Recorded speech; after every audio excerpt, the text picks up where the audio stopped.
Director and Commissioner Peter O'Brien will do the pledge. Please stand. Good morning, Jim. Almighty God, we come together this beautiful morning to acknowledge your magnificence and splendor. Many are not so fortunate as we, and particularly we lift up those 22,000 ravaged by Cyclone Nargis in Myanmar.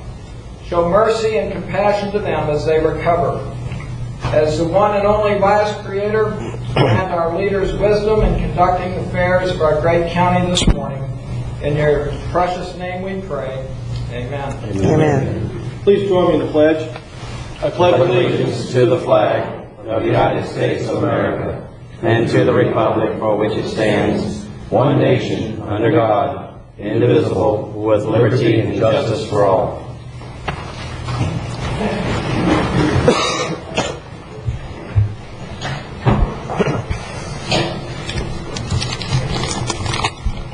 Our first proclamation and presentation is a presentation of a proclamation designated May 13th, 2008 as Indian River Genealogical Society Day. And this is a special day. If you please come to the podium, we have Pete Kersey. And do you have guests with you too that you would like? Wonderful. Delighted. Bring them up. Yep, delighted. Whereas the Indian River Genealogical Society is currently celebrating its 25th anniversary as a family history, research, and education organization. And whereas the Indian River Genealogical Society has published and researched work as a book on Indian River County history in postcards, the listing of cemetery records, and the ongoing research in church families in historical Indian River County. And whereas the Indian River Genealogical Society has consistently assisted and supported Julian W. Lowenstein Archives Center and the Genealogical Department at the Indian River County Main Library with volunteers, research, assistant, books, and equipment. And whereas the Indian River County Genealogical Society has conducted hundreds of classes and seminars educating the public in family history and research. And whereas the Indian River Genealogical Society currently provides assistance to over 200 Indian River County residents every month and is their family history research. And whereas the Indian River Genealogical Society has involved nearly 1,700 people in its research and educational efforts over the last 25 years. Now therefore be it proclaimed by the Indian River County Board of County Commissioners that May 13th, 2008 be officially recognized as Indian River Genealogical Society Day, and furthermore, the Board recognizes the historical and sociological importance of their work and encourages all residents to thank them for their dedication a quarter of a century to the education and the study of family histories. Thank you, thank you. Thank you. Thank you very much. May 13th, of course, is our 25th anniversary celebration. I know that you folks are going to be in session here, but anybody else listening is certainly welcome to come out and join us at the main library in the meeting room downstairs. It starts at 9:30. Good. Would you like to introduce your members? Susie Bromwell is going to be flying.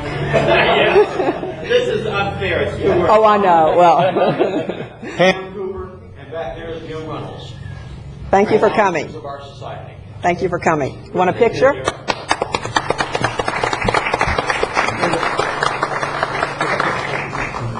Oh, we planned this color too, didn't we? Pete, your picture, please. Thank you, Jerry. Pete, the picture. Yes. Thank you, sir. Would you like to come up here? You want to come up here? Sure. Come on aboard. Come on up.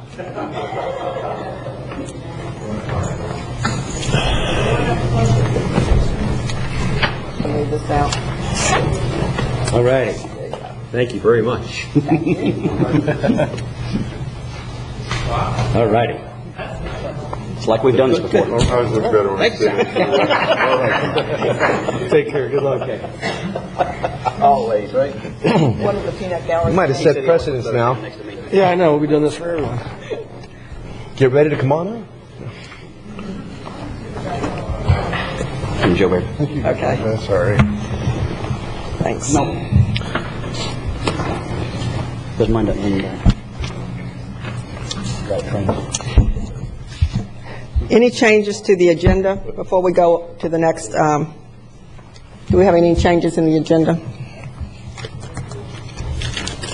Additionals or deletions, emergency items? We're going to delete O, is that right, Will?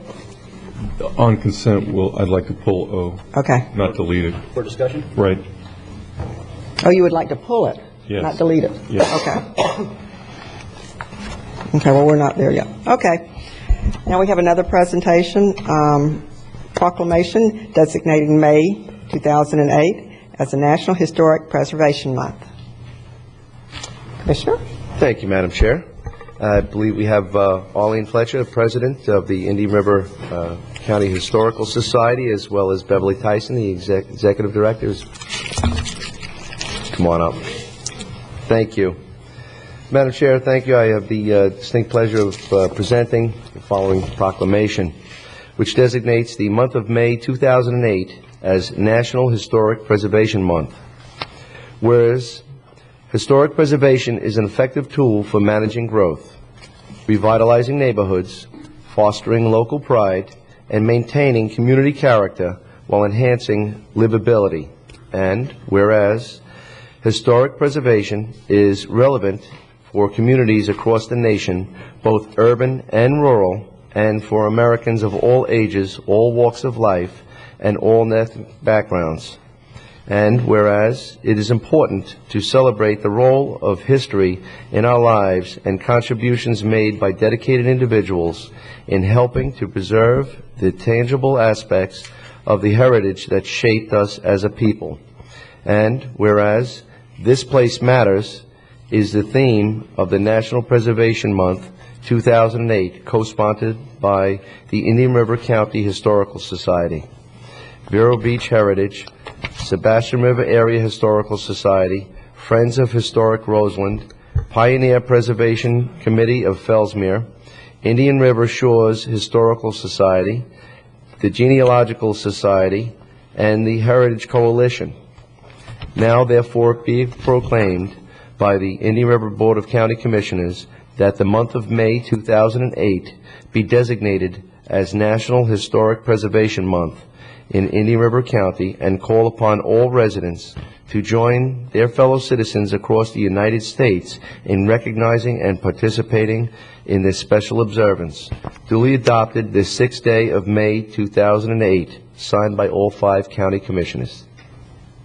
Thank you very much. And on behalf of the Historical Society, I just want to thank all of you for supporting us and the historical projects in Indian River County.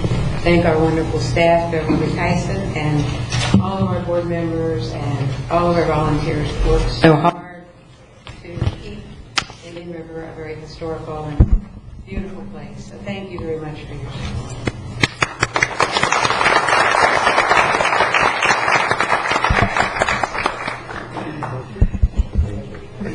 Good to see you this morning.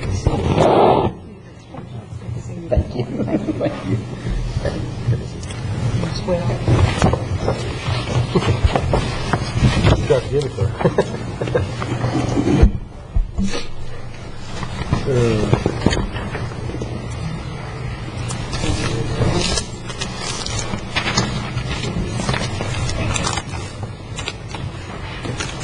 Thank you, Madam Chair.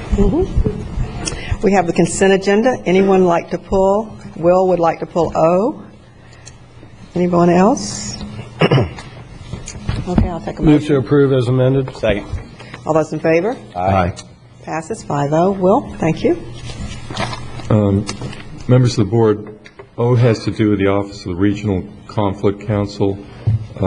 This is a newly created position. The state legislature established the position rather than having a series of rotating attorneys in the event that the public defender had a conflict or couldn't represent one or more defendants. They would have rotating local attorneys defend indigent defendants. The state legislature thought they could save some money by creating a new office by region of these defense counsel, and it was challenged and found to be constitutional, but it also, in the views of the Florida Association of Counties, is an attempt to shift some of the Article 7 costs or court costs that had been borne extensively by the counties until the Article 7 amendment to the state constitution required the state to provide funding of the court system.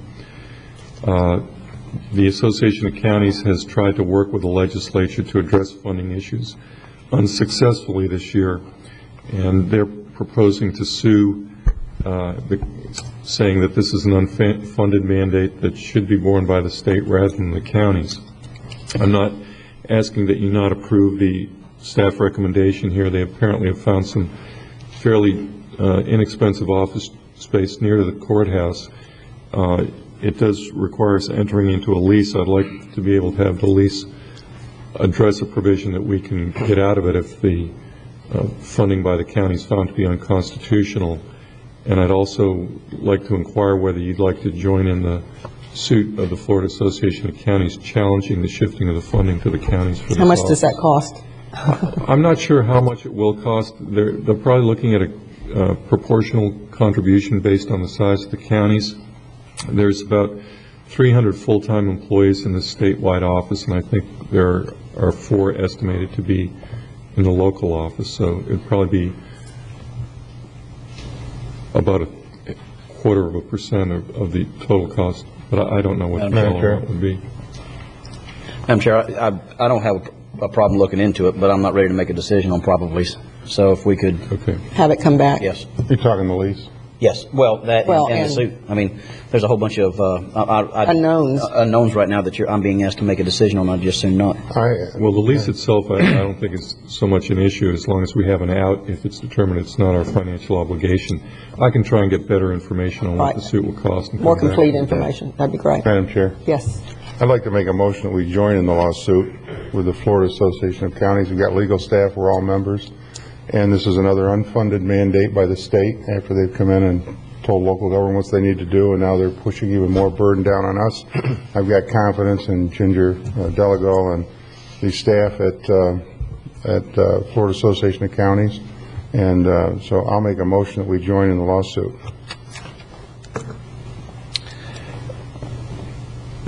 Madam Chair, I would concur with Commissioner Davis. I mean, I support Commissioner Wheeler's idea, but I think before we move to enter into a lawsuit, we just need a little bit more information. Yeah, complete But information. I do fully support Commissioner Wheeler's intention here, but I think just prudent, we should just take a look at it and maybe bring it back next week and move forward with it, but.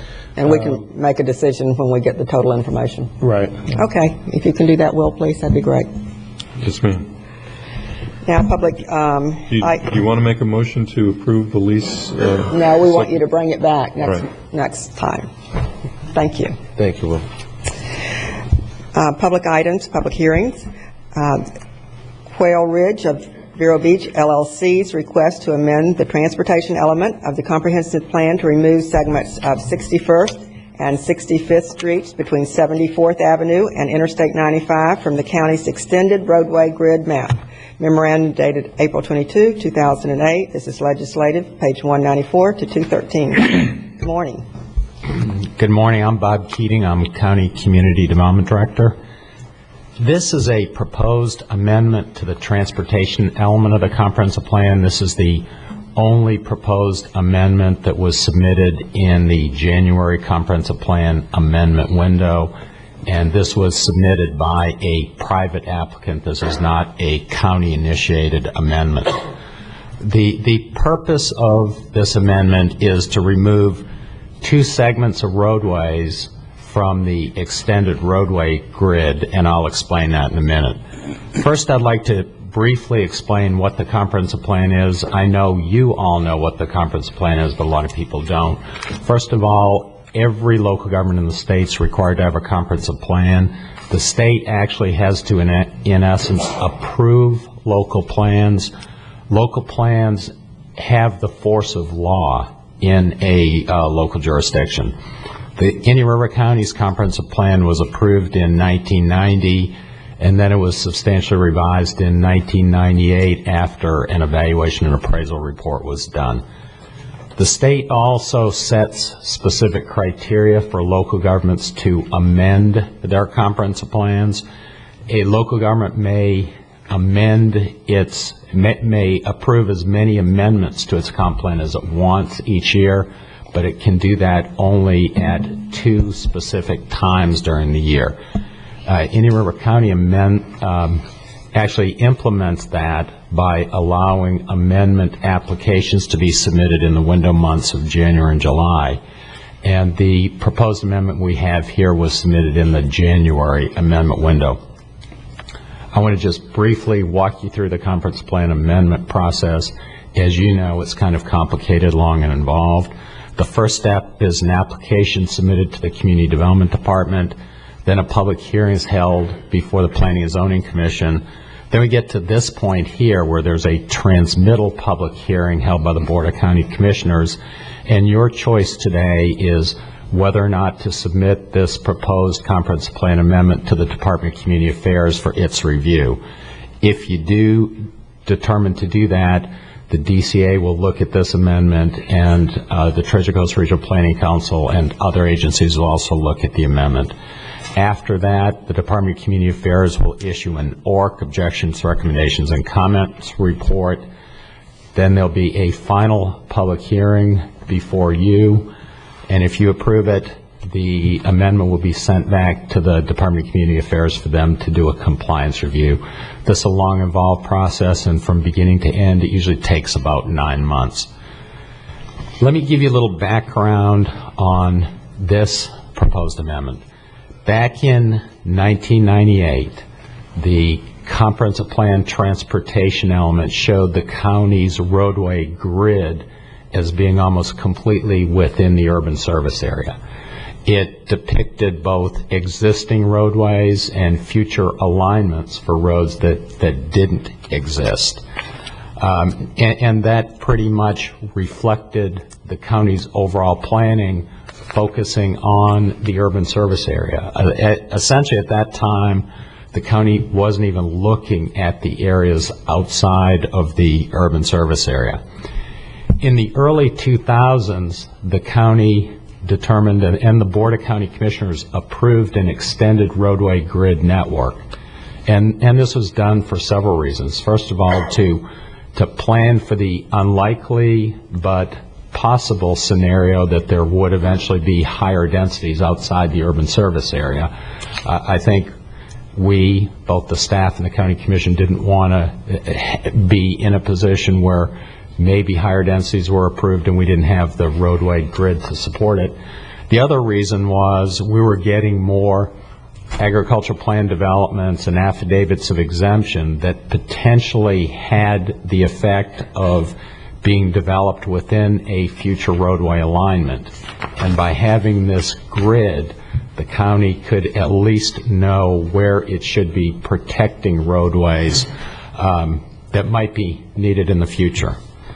Now, and when this extended roadway grid network was set up, what staff did was just extend the existing grid that existed before of the roadways within the urban service area. And that in itself was a little problematic. We didn't look at a lot of the constraints and a lot of the characteristics. And just extending those roadways, which the 1998 grid pretty much followed the canal system of the Indian River Farms Water Control District. And what's really kind of problematic is the extended roadway grid. A big part of that goes into the Sebastian River Water Control District, which has a different canal alignment from the farms, and it's offset by 1/4 mile. And I just bring these out to point out that our principle is validated again, that no good deed goes unpunished.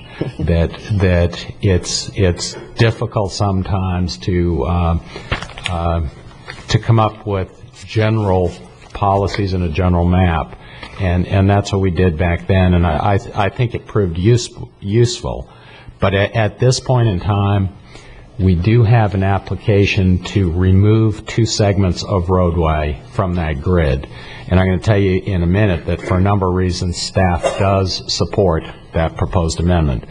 The 2 roadways are 61st Street and 65th Street, and the portions that are proposed for removal are from 74th Avenue to I-95.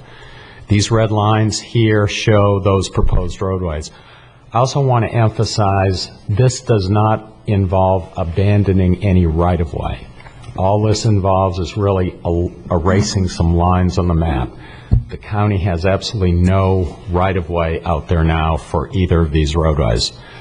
So that's what the extended roadway grid network would look like if you do approve this amendment. Let me bring out a couple of points, too. First of all, west of 90th Avenue, 65th Street and 61st Street right now would be in the city of Fellsmere, because that's one of Fellsmere's recent annexations. That's one of the Anson tracts that was recently annexed, and really the county's extended roadway grid really just has applicability within the unincorporated area, because that's the only place that the Board of County Commissioners has land use regulatory authority. So basically that portion of 61st and 65th in the gray area is within the city of Sebastian, so city of Fellsmere. So really there's no need to keep the roadways on the grid at that point. I do want to mention that staff has talked to several landowners in this area, and one of the landowners we talked to several times, and I talked to again yesterday, was Dan Corrigan. And the Corrigans own property to the west of this, on the west side of I-95. And Dan had some concerns regarding 61st Street and was wondering if this could be kept on the plan. And the answer to that is it is up to you. It could be kept on the plan. It is not a problem. But basically, if the roadway were ever built, it would probably have to be the city of Fellsmere that would be building it. It probably doesn't do a lot of good for the county to keep it on its extended roadway grid network. Let me also point out a few other things. As I said, when the extended roadway grid network was set up, staff didn't go out and look at a lot of the physical characteristics of the area. And if you look, the area that I just talked about, west of 90th Avenue and east of I-95, that's now in the city of Fellsmere, is also a natural area, which is a wetland mosaic and other sensitive vegetation. So it would be a challenge to get a roadway through there. So all these are factors which really demonstrate that eliminating parts of those roads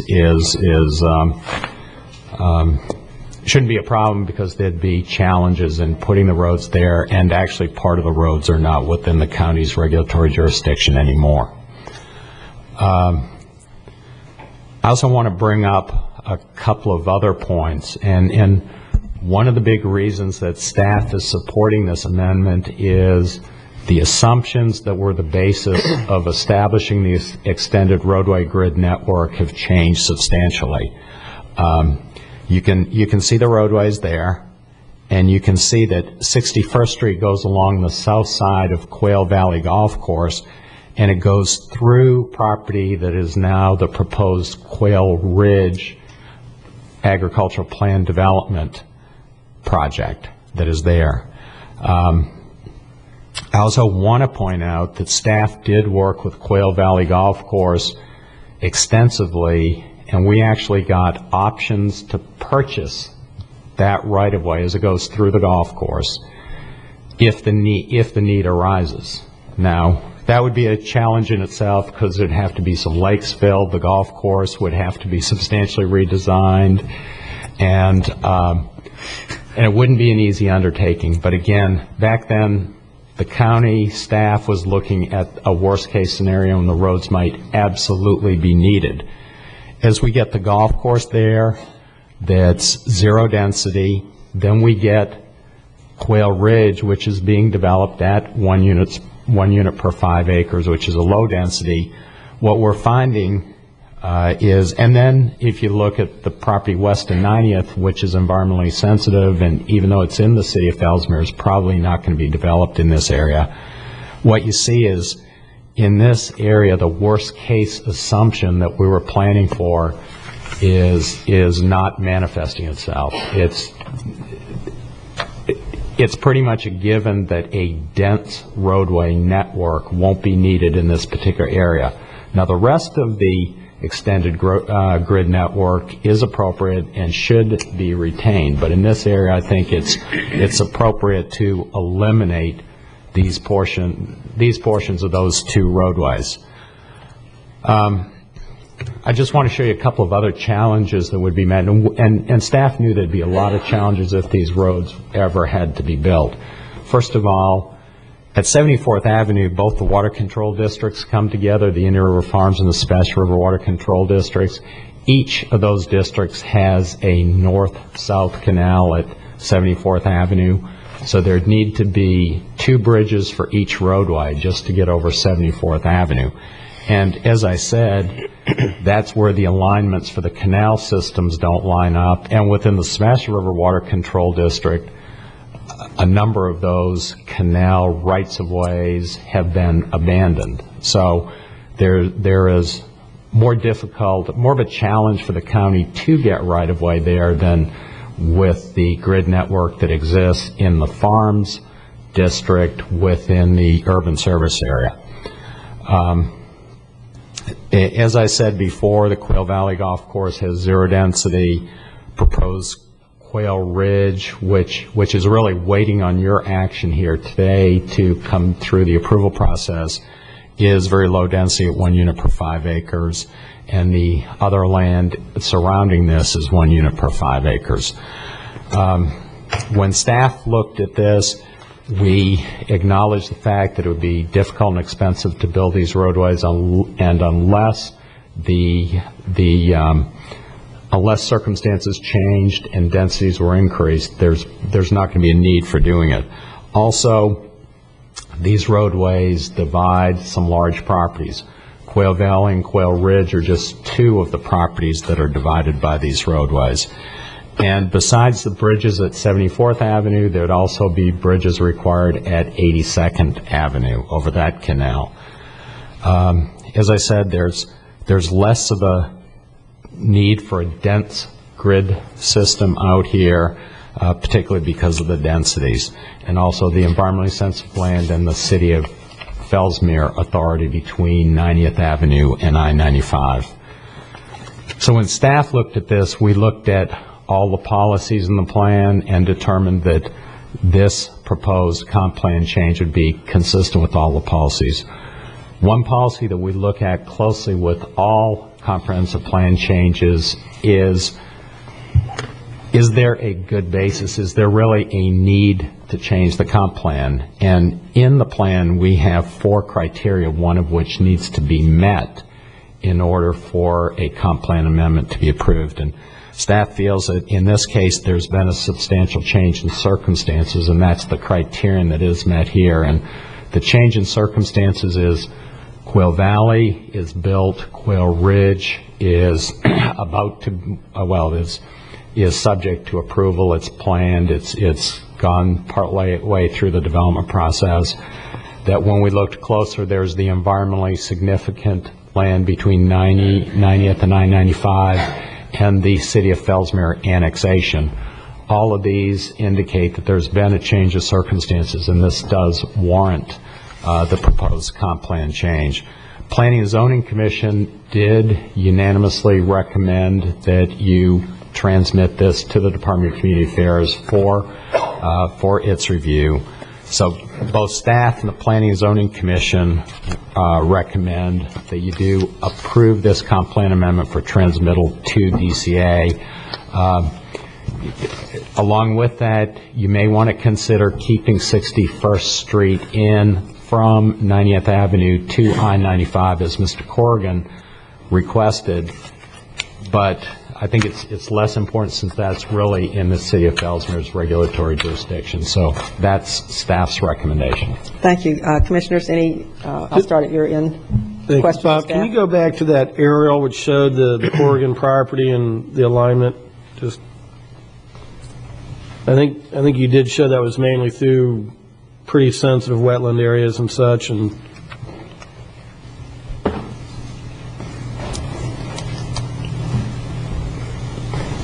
Yeah, so even if we kept 61st, the likelihood of ever building a road through all that would be pretty minimal, so, okay, thank you. Any other questions? Yes, Madam Chair. Just real quick. That wetland they're talking about, if I'm not mistaken, that's Red Barrel Bay. And basically it used to be the headwaters of the Sebastian River right through there before they built the 90th Avenue Drainage Canal. And looking at this, it clearly does make sense. We were trying to put a square peg in a round hole by trying to line up these two drainage districts with roads, and it just does not meet for the property owners that are out there right now. And as we move forward with this, I would not have a problem with leaving the 61st Street there. I don't think it'll ever happen. But at the same time, if it were requested by the property owner that's being affected, I don't have a problem leaving it there. Okay. We're going to open the public hearing. Anyone like to speak to this item? Yes, please come to the podium and name and address, please.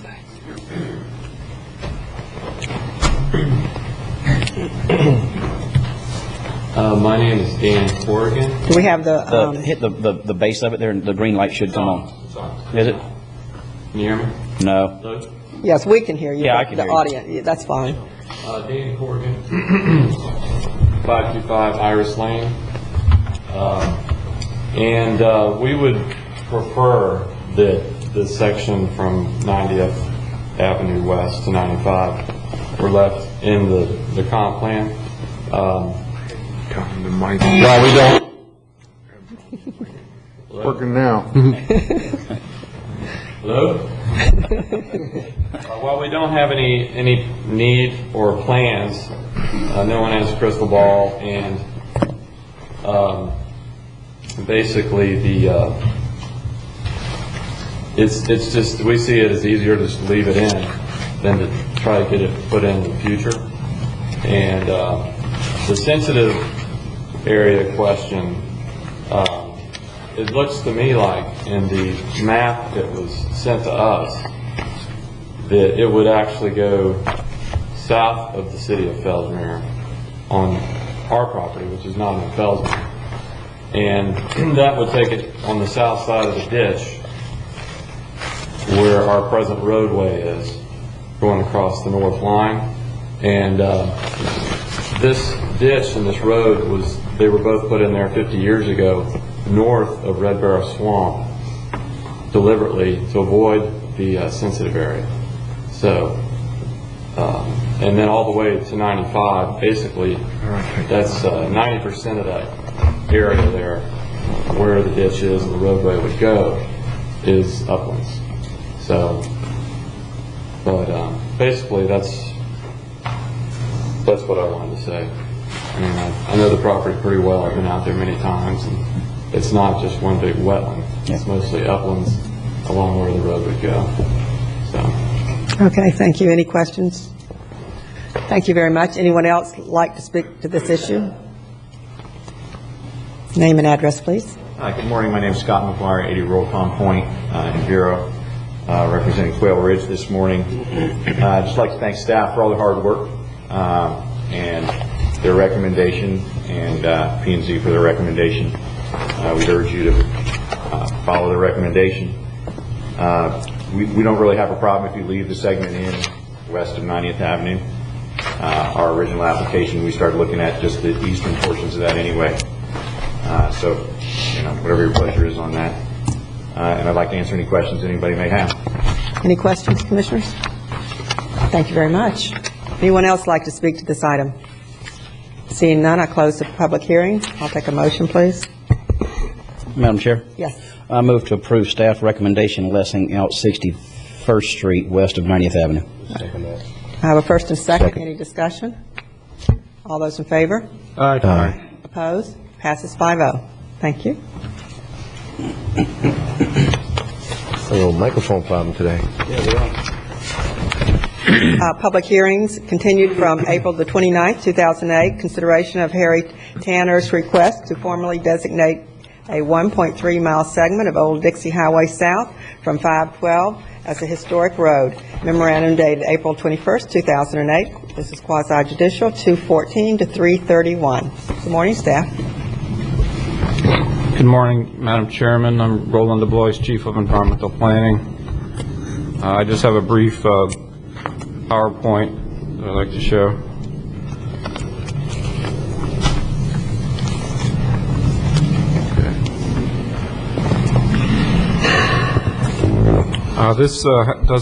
This is a public hearing on a petition to designate a segment of Old Dixie Highway as a historic road.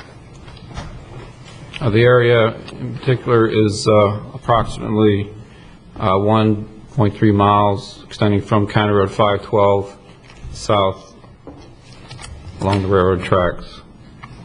I can see the north part of the segment is actually in the city limits of Sebastian. The focus of the county's consideration is the portions in unincorporated county. Just a few pictures. The majority of the portion of the road in unincorporated county is a one-lane road. Once you get, again, north towards and into the city of Sebastian, it's been modified to a two-lane road, albeit narrow. Under the county's code, chapter 933, which relates to historic and archaeological resource protection, there is a provision that when a petition is submitted for consideration, the Board of County Commissioners shall hold public hearings to consider petitions, requests for historic designations. The other thing, we pointed this out, this has been to the Commission a couple of times, and one of the things that staff has pointed out previously is historic roads are formally designated in the county's comprehensive plan. So if a formal designation is to occur, the comprehensive plan will need to be amended, which in and of itself is a process that entails public hearings through that process. Just a little bit of chronology. The petition was originally submitted back in March 2007. The Historic Resource Advisory Committee considered the petition in March and April 2007. Eventually did get scheduled for a public hearing in December 2007. There was discussions at that meeting that ultimately resulted in the Commission action delaying action pending further review by the Historic Committee of Research Information. That led to the Commission approving or authorizing a work order for Cotter Associates to conduct a survey of Dixie Highway back in January 2008. That information, which was also reviewed and ratified through our county surveyor, was presented to the Historic Resource Advisory Committee for further review in March and April 2008. Incidentally, that information included information provided by Mr. Mabe, who was one of the adjacent landowners who provided information and raised certain questions about whether this was in fact part of the original Dixie Highway. So that information was also considered in conjunction with the Cotter study and surveyor review. Ultimately, the HRAC did formulate a recommendation at the April meeting, which I'll present in a moment. It was scheduled for public hearing April 29th, which was continued to today. And depending on the Commission's action, if it is direction to designate the road segment as historic, that would lead to the next step, which would be comprehensive plan amendments to formalize that through the comp plan. Originally, back in April 2007, the Historic Resource Advisory Committee voted 5-0 to recommend that the board designate the 1.3 mile segment as an historic road, that no further alteration be done to the segment. They also voted that the board develop a corridor management plan for the road segment in coordination with the City of Sebastian and local historical society.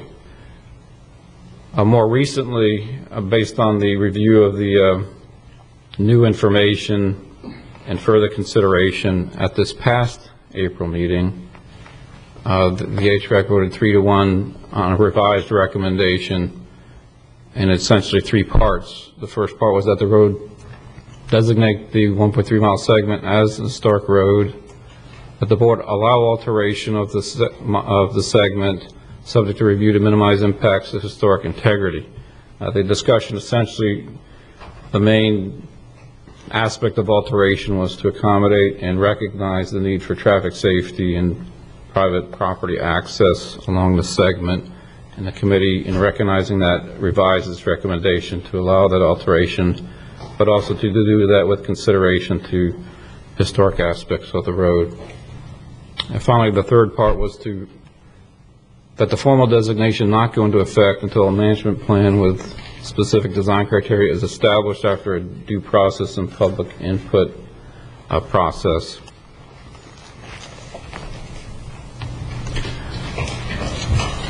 As far as the actual county's requirements, as far as the criteria to look at in designating an historic resource, there are 5 criteria, and at least one of those need to be met. The first one is resource must be at least 50 years old, contain significant character, interest, or value as part of the historical heritage at local, regional, state, or national level. Second criteria is resource displays historic, political, cultural, economic, or social trends of the community history. Third, resource displays unique and or distinguishing characteristics of an architectural style, design period, or method of construction. Resources of historic or outstanding work of a prominent architect, designer, engineer, etc. And finally, the site meets historic development standards for National Register of Historic Places. Staff's perspective and position is that the first 2 criteria that this would meet. As far as whether the segment is part of the original Dixie Highway, that was really the crux of the issue when this was last before the board in December, which led to the postponement and further research. Carter Associates did an extensive survey, and again, it was reviewed and accepted by the county surveyor. And the conclusion of Carter Associates and the county surveyor, looking at collective information, is that the segment is part of the original Dixie Highway. Mr. George May, who is an adjacent landowner who's been actively involved in the Historic Committee's review, contends that even with the Carter survey and information, they still contend there's insufficient evidence to conclude that the segment is part of the original alignment of Dixie Highway. Also questions whether or not the segment has distinguishing characteristics warranting historic designation. Incidentally, County Surveyor Michael O'Brien is here, and he's prepared to present any detailed information about the Carter survey and his findings. We also have maps if it comes to that. But again, at this point, county staff, in reviewing the Carter Associates survey and all the submitted information from the various parties, conclude that this is in fact part of the original Dixie Highway. The commission does have a few alternatives. The first one is to deny the petition. Second alternative would be to approve the petition, formally designate the road as historic, and require no further alteration of the road. But incidentally, the original petitioner did present it with a premise, and it's in his petition that he was proposing no alteration occur. So the evolution of the Historic Resource Advisory Committee's recommendation veers from that original petition in that it would allow alteration. So there is that distinction I want to make, and the petitioner has provided written information that he feels that the HREC's allowance of alteration veers from his original petition. In any event, we're here to proceed on the hearing of his petition.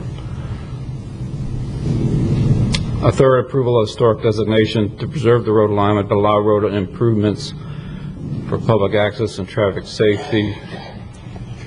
And then the fourth alternative would be to conceptually approve future designation pending county development of a management plan balancing historic preservation, private property rights, and traffic safety. Staff's recommendation is alternate 4, which is to conceptually approve future designation pending development of the management plan with specific criteria balancing historic preservation and private property access rights. And that's our presentation at this point. And again, if you have any specific questions about the Cotter Associates survey or findings of the county survey, we're prepared to present information. Thank you. This is a quasi-judicial, and before we ask questions and go forward, if we could, everybody that's going to speak on this issue, when I open the public hearing, please stand and be sworn.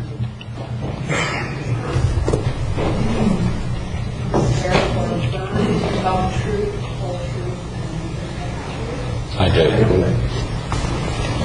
Thank you. Any questions of staff at this point, Commissioners? Okay, at this, I'd like to open the public hearing, and those wishing to speak, please come to the microphone, give your name and address for the record. Good morning, I'm Harry Cannon, 517 Belfast Terrace, Sebastian, Florida. I'd like to thank Roland for the very fair presentation you just did. I'm here to talk about the Dixie Highway today. So we'll start with this. In 1914, a businessman named Carl Fisher, who was from Indiana, was trying to develop Miami into a resort town. And he wanted to develop a road map from the Midwest to Miami, which would go through his home state. In May 1914, he and a group of businessmen took the idea to the American Road Congress meeting in Atlanta and won their approval. The map ended up starting at the Canadian border in Mackinac, Michigan, and ended in Miami. Back then, roads did not have numbers. Roads had names and were developed by businessmen who wanted to bring commerce, tourism, and new residents to an area. Before the Dixie Highway idea, businessmen in 1911 had an idea for a Montreal to Miami highway. By 1913, all but 200 miles was mapped out. This road in 1926 became US 1 and stopped at the Canadian border. The Lincoln Highway from the west coast to the east coast was the idea of businessmen in 1913 and was mapped out before the Dixie Highway idea. Later, there was a lot of competition by towns along the Lincoln Highway in Illinois, Indiana, and Ohio to have Dixie Highway cross at their community. This meant commerce to them. Dixie Highway was mapped in 1915 and was so popular, Carl Fisher had to do two routes, an east and a west route starting at the same point in Michigan on the Canadian border and going south along the east side and the west side of Michigan, with an extension coming from Chicago and meeting the Lincoln Highway and the Dixie Highway in Indianapolis, Indiana. This here is a map of that 1915 highway, and basically it starts in Mackinac, Michigan, goes down the eastern route, goes down the east side of Michigan, enters Ohio, continues down into Kentucky, Tennessee, crosses over into North Carolina, South Carolina, Georgia, and then enters Florida up around Jacksonville and continued down the east coast of Florida to Miami. In October 1915, Carl Fisher came through St. Lucie County, which is now Indian River County, and the Dixie Pathfinders, as they were known, and led by Carl Fisher, stopped in Sebastian. The town was decked out for their arrival, and a motorcade of county officials met the Pathfinders there and gave them the route the Dixie Highway would take through the county. This route included the section before the Commission today for historic designation. And it remains today 12 feet wide as it was back in 1915. Then it was the only north-south route through the county. In 1916, a group of businessmen and local leaders from Fellsmere felt it was real important to be noticed along the Dixie Highway and fought for an arch to be built over the Dixie Highway where it crosses Fellsmere Road at what is now County Road 512 East, with a large arrow pointing towards Fellsmere on both sides. The arch was completed in 1917. Newspaper articles at the time stated the arch was so large that they needed permission from the Florida East Coast Railroad to use 5 feet of their property along the tracks at Fellsmere Road to build the arch over the Dixie Highway. I just did a couple of Google searches in parentheses for Old Dixie Highway to let you know how popular it is. And there's 55,900 hits come up for Old Dixie Highway. If you do just the Dixie Highway, in parentheses, you get 758,000 hits for that road. While I was doing those searches, I found this, the American Road magazine online, and it has a January 3rd article on Indian River looking into whether Old Dixie Highway segment worth historic preservation. This happens to be put on there by somebody in Yappalanti, Michigan, which is the home of the Tucker car. But that's how far away people are watching this designation today and how important Dixie Highway was to this whole country at the time.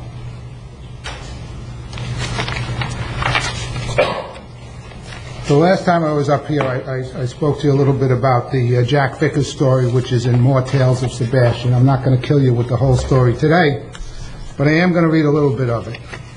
Because Jack talked about Dixie Highway, and he said it came on down the west side, and down there was where and that's the west side of the railroad tracks, and down there was where the Lawson and the Bruce Riles lived.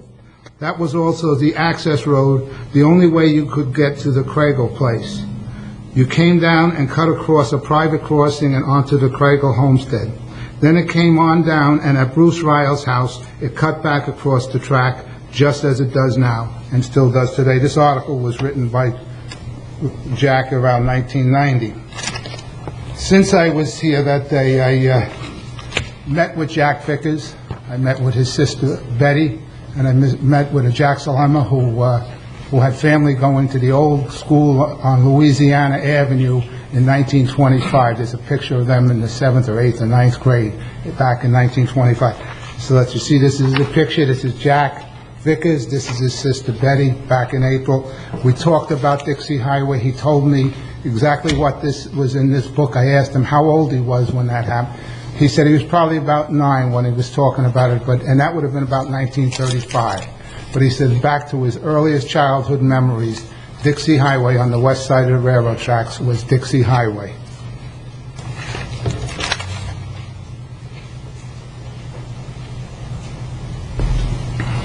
So let's talk about what's there today. On the east side of the railroad tracks, you have the railroad tracks, and on the west side of the road, with woods across the tracks, which have been there, woods and tracks, since 1893. On the east side of the road, you have woods. In other words, no change along the east side of Dixie Highway on the east side of the tracks. It's the same as it was in 1915. When you cross to the west side of the tracks, over the railroad crossing Jack Vickers spoke about, you have the tracks on the east side of you now, and the road with woods on the other side of the tracks on the east side. Both tracks and woods being there since 1893. In other words, looking east, the same scene since the Dixie Highway was established, there's been no change. On the west side of the tracks, you have is historic homes, the ones Jack spoke about and more. Could somebody just put this up for this one first, this one second? Thank you. The reason there's some coverage on the first one you're going to see is that they're archaeological sites, and the state really does not want their locations known. But you'll notice on there that first red mark on there, or that one red mark on there, that's the Bruce Riles house. This is what's known as the Florida Master Site File Inventory of Indian River County's Historic Resources. That house has been listed there since 1991, when this inventory was taken.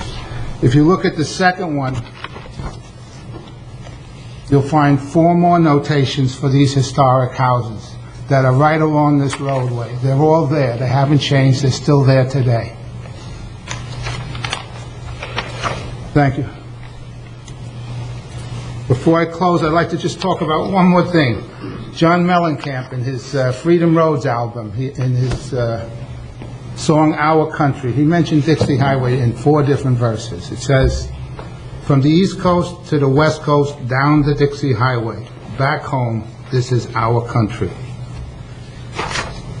Please, Commissioners, consider your duty to preserve the county's historic resources and designate this road historic today. Thank you for your time. Anyone else like to speak to this issue?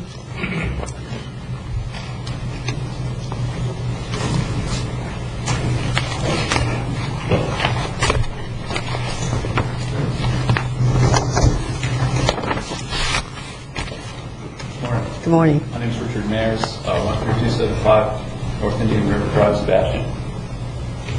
Brief statement. I'm speaking on behalf of the Sebastian Industrial Park, which lies on the 1.3-mile designated portion of Old Dixie Highway. On October 18, 2007, we sent an email to the County Commission expressing our desire to be informed and included in the historical designation process. Consequently, we received an email from Beth Casano recognizing our request and informing us that all property owners along Old Dixie Highway would be notified 30 days prior to any hearing. On Friday, October 26, 2007, we received an email from Will Collins outlining the designation procedure and also informing us that we would receive written notice 30 days prior to any scheduled hearing. We have never received any type of notification since that date, and it was only by chance that we discovered the current hearing. In subsequent conversations with Mr. Collins, we have discovered that the apparent reason may be that we reside within the city limits of Sebastian. This makes us wonder what other property owners within the city limits have also been excluded. It has become apparent that we exist within an exclusionary loophole that has disenfranchised us from the hearing process. County Code Section 933.06 makes no such designation. We request the Commission recognize this error and enforce the statutory right. Thank you. Thank you. Mr. Collins? Yeah, at the hearing we had in December, there were some issues raised about notice, and one of the reasons, besides getting better information from the surveyors, was to make sure people did get notice. And more than 30 days before this meeting, I talked with Roland about the property owners getting contact and was told that they had been contacted. And when Mr. Mears called on Friday, I spoke with Roland again, and apparently the staff was under the impression that even though we're speaking of a 1.3-mile segment, that it wouldn't be effective within the city of Sebastian, and that's probably not the case. The rules are that county ordinances are applicable within municipalities unless they have one in conflict. So if the 1.3-mile designation affects properties within Sebastian, they probably should have been notified, and if they were not, it would be a basis for delaying any formal designation today to some future date when notice could be provided. If Mr. Mace wasn't notified, there may be other people as well that didn't pick up on the fact that this was going on today. Gosh. Yes. I would, I'm a little disappointed to hear this, because I would think that whether people were affected or not, if there's something coming up in their area and they specifically asked the county to notify them, I would hope that we would do so, whether they were, under ordinance or not. I think that, I know with our agenda, we don't put it in the paper anymore, and people that request that get it mailed directly to them at their home. So, I think that anytime that someone requests to be notified of something going on in the county, that someone should definitely notify them and have some kind of a list. I absolutely agree, and I'm sorry for your inconvenience, and glad, though, that you did see it in the paper and you're here this morning. How do we want to proceed? Do we think there's others out there that might not have been? Well, we don't know. I mean, if we only notified the property owners in the unincorporated area and the 1.3-mile segment extends into Sebastian, then it's pretty reasonable to conclude that others may not have been notified. Well, I think we have to notify everybody. So I do too, but also this hearing was noticed. There were people that did receive notices. Court reporter here, I think the hearing should go on and then get whatever input we can, and then maybe delay any designation, which is actually one of the recommendations of the Historic Resource Committee, that although it is historic, that delay designation until some further input as far as the management plan is developed. Commissioner Wheeler? Yeah, I understand what Will's saying, but to take a public hearing and listen to half of it now and half of it later, or half of it now and this half again later and the other half later, I would, I'd like to see us reschedule this to the appropriate time, make sure people are notified. If I may, another option I haven't heard discussed, in my opinion, might be to limit any designation to just the unincorporated county. The actual segment portion that's in the city is actually improved road and public right-of-way. So I think the petitioner's original petition was really focusing on the unincorporated county, even though he did identify for general parameters from County 512 south. I think the focus has been on unincorporated county. So that's something out there as an alternative. Well, I think possibly, legally and under ordinance, I can understand where they're coming from, but we've had people that specifically requested notification will be affected by this. And I think when somebody's requested something, there ought to be a list that we be sure that we notify people if they've requested to be notified. Commissioner Davis, you want to weigh in? Well, I mean, I think these hearings are going to be historic by the time we're finished. I don't mind hearing the people today at all. I mean, we've got a lot of people that came down, that has taken time out of their schedule, that want to be heard, that might, quite frankly, not be able to make it to the next one, but that are here today. I think that we really do need to notify properly all the residents that are affected by this, or all the property owners that are affected by this. So I really don't want to end the discussion here. As much as I'd like to end the discussion, I don't want to. Commissioner Fletcher? Well, I more or less feel the same way. A lot of people took the time today to be prepared and to make their case known and have input in the future of Indian River County. By the same token, there is a regional impact, and the city of Sebastian may be affected by this decision, and or the residents. And I believe it was publicly noticed, but by the same token, I do share a concern that some people, some citizens that may have had some input may have not taken the option to attend today. With that, how do we not proceed when everyone here has prepared to hear this discussion and be part of this historic decision? So I believe that maybe Mr. DuBois' suggestion might be one of the most appropriate, and not delay this any further than we have to. Commissioner?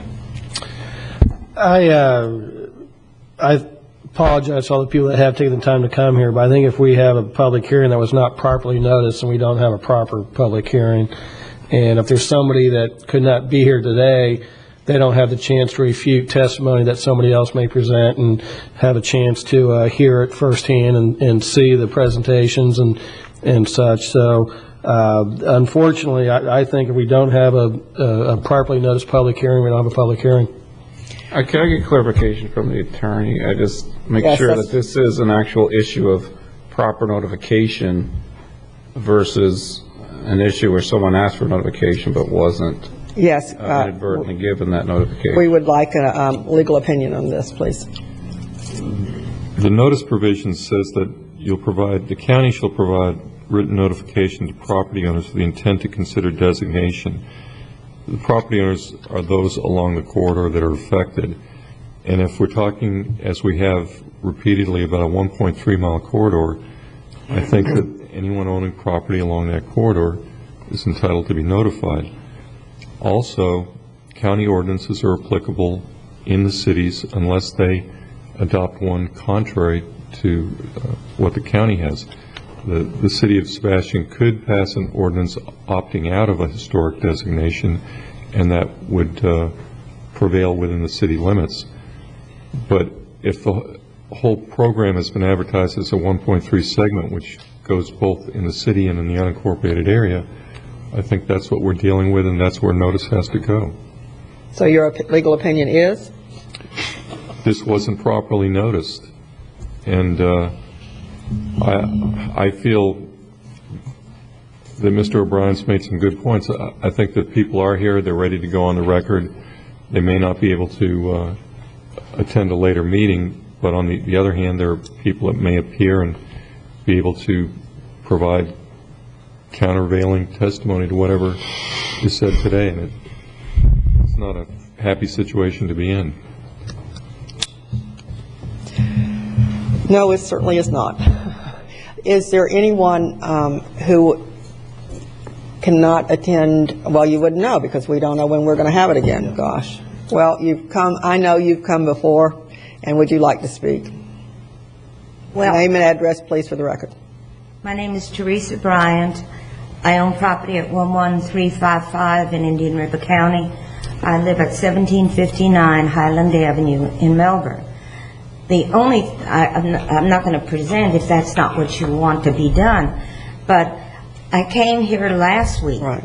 I called your county commission office the day before and asked if it was going to be discussed on the agenda. The lady checked with the legal department, came back and said, yes, I'm a school teacher. So I had to take off from work. I sat here until, 12:30, only to say, well, we're not going to hear it because I think Mr. Davis wasn't here. So now today, we're not going to hear it because, again, the county commission and its staff didn't do what it was supposed to.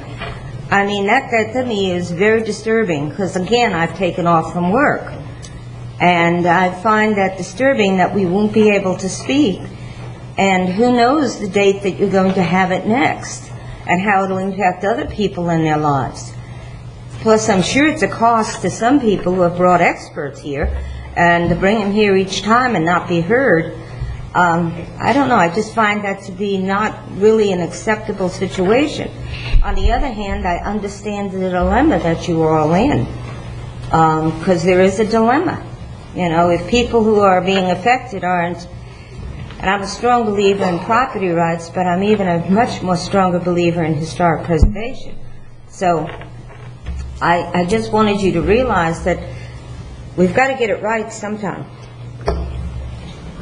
No, I'm with you. Oh, I think we all are. Yes, you may.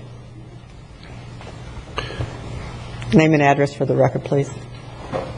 Larry Close, 1955 Anglers Cove. I'm not directly affected by the property, but there may be a solution, and of course the county attorney would know whether this would work. Why not go ahead and have all the people here to address the issue, both from your dais and from the public, then simply withhold any final action until a future time, so anybody who was not properly notified will have a chance to come at the next meeting and present their case, and then you could make a final vote and decision. Thank you. Yes, thank you. Okay, I see the suit. Good morning. Good morning, Commissioners.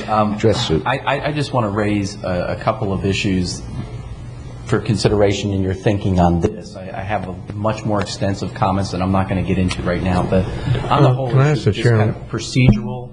Since it's important that we pick him up on the record, we're having trouble with the mixer. If we could take a break, we can work on the mixer. We're having a mic problem. Microphone mixer problem. I can speak loud if it helps. Well, it's not being picked If we up for could the just take a record. break okay. and then come That's back. fine. Yeah. All right, Okay. thank you. We have a 10-minute break, please.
testing.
they don't know that yet.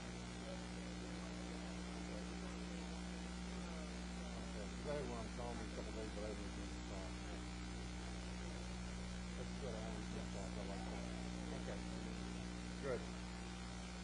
Thank you. We got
Here. Here's one here, and I think it's got, here, let's use this. Or use my old.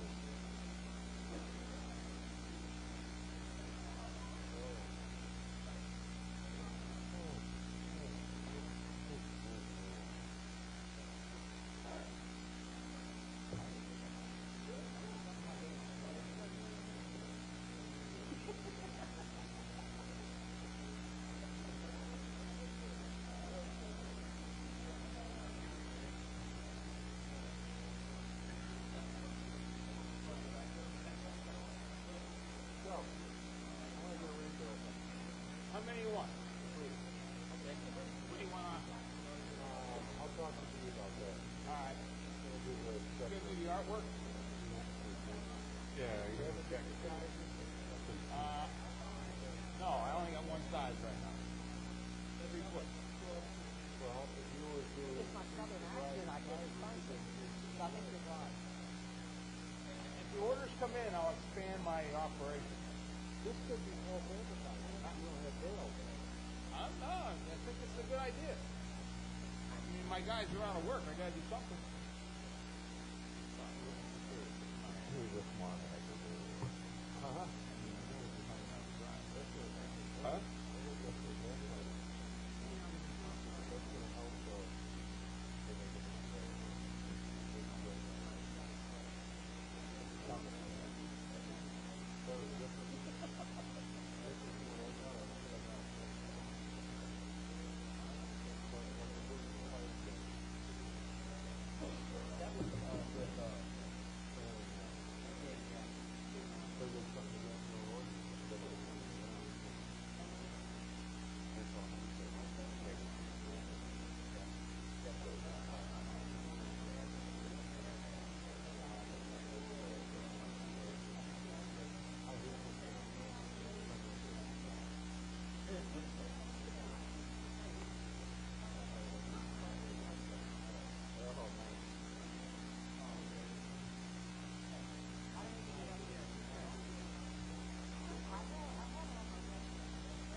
Well, no, they got it.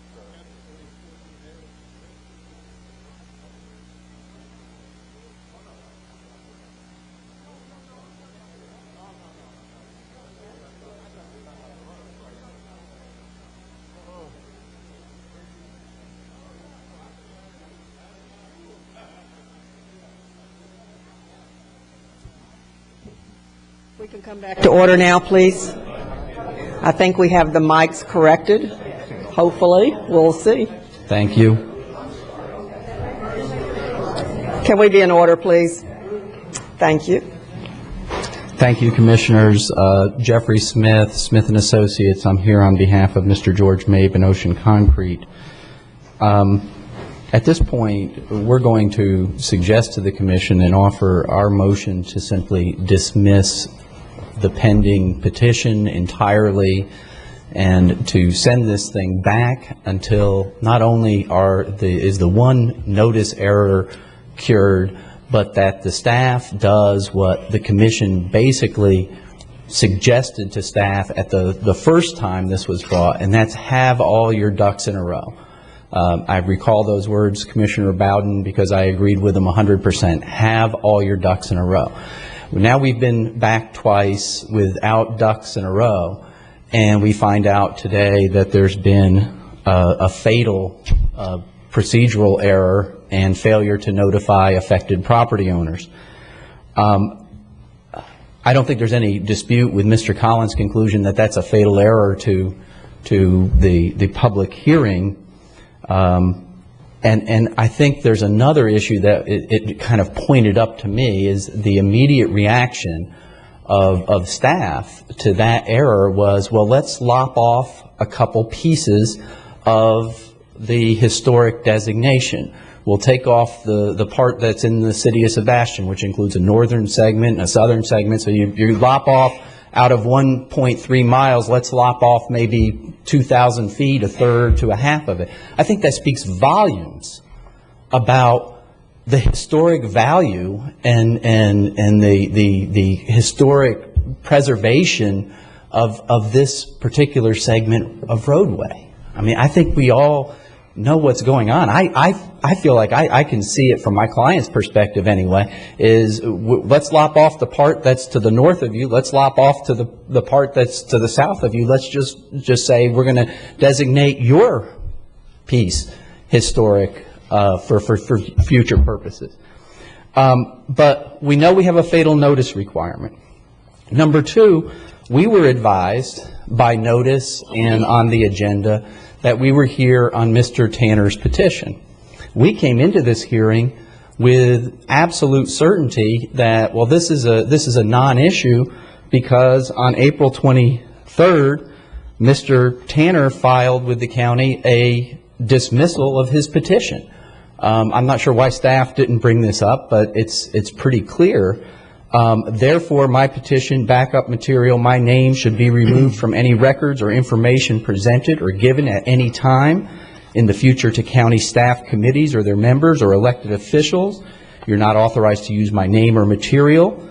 I do not want my name, petition, backup material associated with this matter ever again by county staff, committee member, or elected official. And I'll just enter this into the record. I'm not going to read the whole thing, but I'll just submit that for our record. Point being, we were noticed that we were here on Mr. Tanner's petition. We received subsequent notice.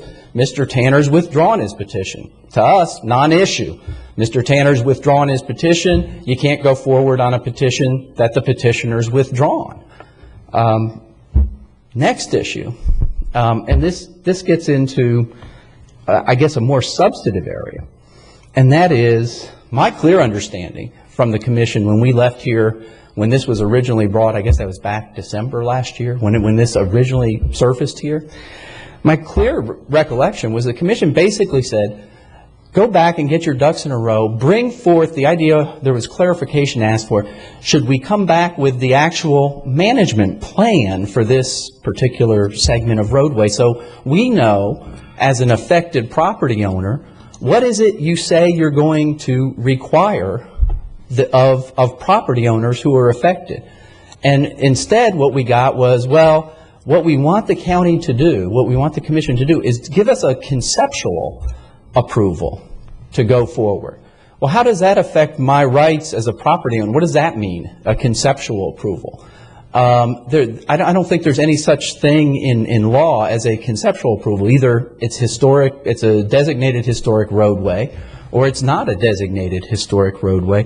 And I think in a quasi-judicial proceeding, where people's rights are on the line, and they have the right to cross-examine people, they need to know, number one, who's the petitioner in here? They need to know, number two, what are the impacts to my property? I mean, I've heard discussion along the way leading up to today's meeting that even though the county code under historic designation clearly says that you have to have a 30-foot buffer that you have to maintain in its current state, that somehow that might not apply. That doesn't apply because there's some wording that you could try to get exempted from that by going through the Planning and Zoning Commission.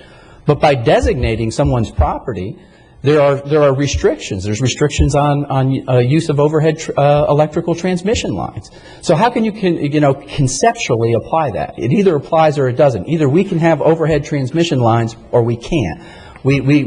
So I just think this has been here 3 times. This is the commission ought to take it bull by the horns and say, this is dismissed. Go back, and if you can come forward with a full plan and notify everybody what it is the county wants to do, how it's going to affect people's property, and notify those property owners specifically that are going to be affected, and come back here with all the facts on the table, then let's do that. But I would strongly urge the commission, for those procedural reasons, that this meeting should come to a close and they should dismiss this petition and bring this whole action, this episode, to finality. Thank you.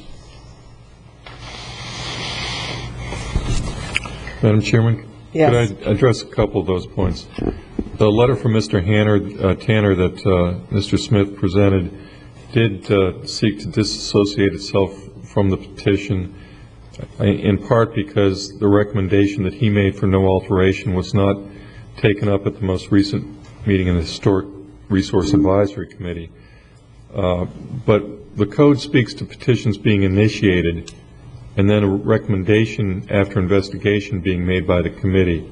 The fact that the person who initiated seeks to withdraw support because the committee investigation ends with a recommendation other than he fully supports doesn't mean that the committee recommendation does not still go on to the board at the public hearing process. Also, in Mr. Tanner's letters, there were numerous requests to strike his name from any records. We can't do that under the public records law. Once something's submitted, it becomes a public record and it has to be maintained for certain periods of time. So it may be that Mr. Tanner wishes to not have this cast as his petition, but simply making a different motion on his request for designation by the committee doesn't change or end the process if they conclude slightly differently than he's asking. So the process can go on. I just wanted to make that point. Yes, Mr. Tanner. Yes, ma'am. What happened at the Historic Resource Advisory Committee on the 17th of April was that Mr. Wilson here, from Mr. Mabe's team, requested that the committee, Historic Resource Advisory Committee, revisit the recommendation that was passed 5-0 last year, over a year ago, that I've been here many times on now. And they asked Mr. Wilson, specifically asked Mr. Collins, could the committee do this? And Mr. Collins specifically said they could. I argued there, and this is all recorded, it's all down on the records, you can listen to it anytime you want. I argued that in the motion of December 18th, when the commission here sent it back to the Historic Resources Advisory Committee on Commissioner Davis's motion and seconded and voted on, it was for Mr. Mabe to provide to the staff his information that it was not the proper road, that we had the wrong road we were designating. That was all that the commission tasked the Historic Resources Advisory Committee to do. And I argued that they shouldn't be changing the recommendation from a year ago. Mr. Collins said they could. The committee then, one of the members of the committee literally petitioned the committee, discussion, made a motion, and they changed my petition, which was for the road to be designated historic with no changes, to what you have before you today. I've been arguing and sent letters to the county staff that this is not it's not supposed to be it's improperly noticed before you. This is not a request from Harry Tanner. This is a recommendation from your Historical Resource Advisory Committee. That's what's supposed to be on the agenda. Harry Tanner has no right to come before this commission and ask a request. The law says I have to petition, not request, petition the committee. The committee then has to, by law, investigate it. They did. They actually adjourned for a month so that Mr. Mabe could come forward with more stuff. They adjourned for a month, made a special meeting a month later, came back together, listened to all of the information, and then voted 5-0 to send a recommendation to this commission to designate historic with no changes. Somehow it ended up back in the committee's hands only for review of the surveyor's report. But the committee was told that they could, at that time, change their motion if they wanted to, and they did. And I came before you this morning, and I didn't tell you this time that I was the petitioner on this. I came up during the public part, and I'm a citizen, and I didn't ask for anything beyond that you designated historic. I didn't get any further into it than that. This has been twice now before your Historic Resource Advisory Committee, and both times their recommendation, which is the way the agenda should read, the Historic Resource Committee recommendation that the commission designate this historic. So for that reason, I asked my name to be removed from the records because I'm no longer the petitioner. My petition was voted down when the committee met in April, and the petition before you now is a petition specifically from your Historic Resource Advisory Committee that turned into a recommendation that's now before you. So I apologize for all the confusion, but I don't think I caused it. Thank you. Okay, thank you. We've tried to listen to everybody about the procedure, and that's what we're talking about at this point. I do feel very badly for those who came out of town, and the teacher particularly, and she's been here twice. I would like to go ahead and begin the quasi-judicial hearing on the motion, and then notice everybody and come back. But I'm up for, whatever you want to do. I just feel very badly, and I'm sorry this was not done in an orderly manner. And we're going to do this one more time, and if it's not done right, then there are going to be consequences. Commissioner O'Brien, how would you like to I would proceed? Move that we close this public hearing and renotice and re-notify at a date in the future determined by staff. Do you have a second? I'll second that. Okay, question. Those who, now this teacher has missed 2 class times. How are we going to tell her, and so she can plan not to miss the 3rd one if she can help it, that she's, what do you suggest? Are you teaching summer school? No. Okay. Then it'll be well in the summer before we get 30 days notice and reschedule, so. Is that what? And please, I do apologize to everybody that's been here, but I think it's worse if we go through, take testimony, and then somebody files a challenge and we have to do it all over again anyway. I apologize. There has been confusion. We all do not look good because of this, but if we don't do it right, it's going to come back and bite us. We're going to end up doing it over again. So I just think the proper course here is to step back and make sure we do it right. One question to the attorney. Have we ever done it this way before? Heard the public hearing, began the public hearing because it was noticed, and then continue it on? Well, I don't think we're continuing. We're going to re-notify everyone that should have been notified and have a new hearing. So this one isn't really being continued. We're stopping it in its tracks. But I thought you recommended that we could hear it, too. I said you could, but that's what the motion's about. I'm not speaking to the motion. I'm speaking to the legality. Have we ever done that before? Started a public hearing? And continued it and taken further input? Yes, we have. Yes, we have. So I want that on the record. I just want to make a comment. I don't know what to tell you. Name and address, please. It's Betty McGuigan at 11325 Old Dixie Highway. I'm on the 1.3 session. There's we have presented 22 signatures of people that live on the road. We own the mobile home park there. And we are in favor of the historic road. I just want to say that we've been here 2 times. My husband and I take off work. I want you to know that. You need to know that. The fact when you say June, my little ears came up, and my problem is I'm going to be gone probably 3/4 of June. And I just have to tell you, I know that I'm going to be out of town anywhere from 15 to 21 days in June. And I just want to let you know that. And thank you. Thank you, Yes, Betty. I'm clear on that too, but this is not unusual to begin and go through, because people are going to be doubly disenfranchised come summer. So I just want you to know my position. Yeah, I'd just like to kind of reiterate what Commissioner O'Brien said. I find this embarrassing. The buck stops here. And we have staff, but the responsibility lies with this commission. And this is not a good thing. And also, we've had some other debacles. And I think that we really need to make sure we're all talking to each other. Starting to sound like the federal government. But and I don't want to inconvenience anyone. And I don't. I'm not a lawyer. I'm thinking what we're doing is the right thing by changing this. But I certainly apologize to everyone for the inconvenience. It's the 8th of July. If the motion passes. Commissioner Fletcher, we're still in debate. I truly, as one county commissioner, I would truly like to have the opportunity to hear this discussion today.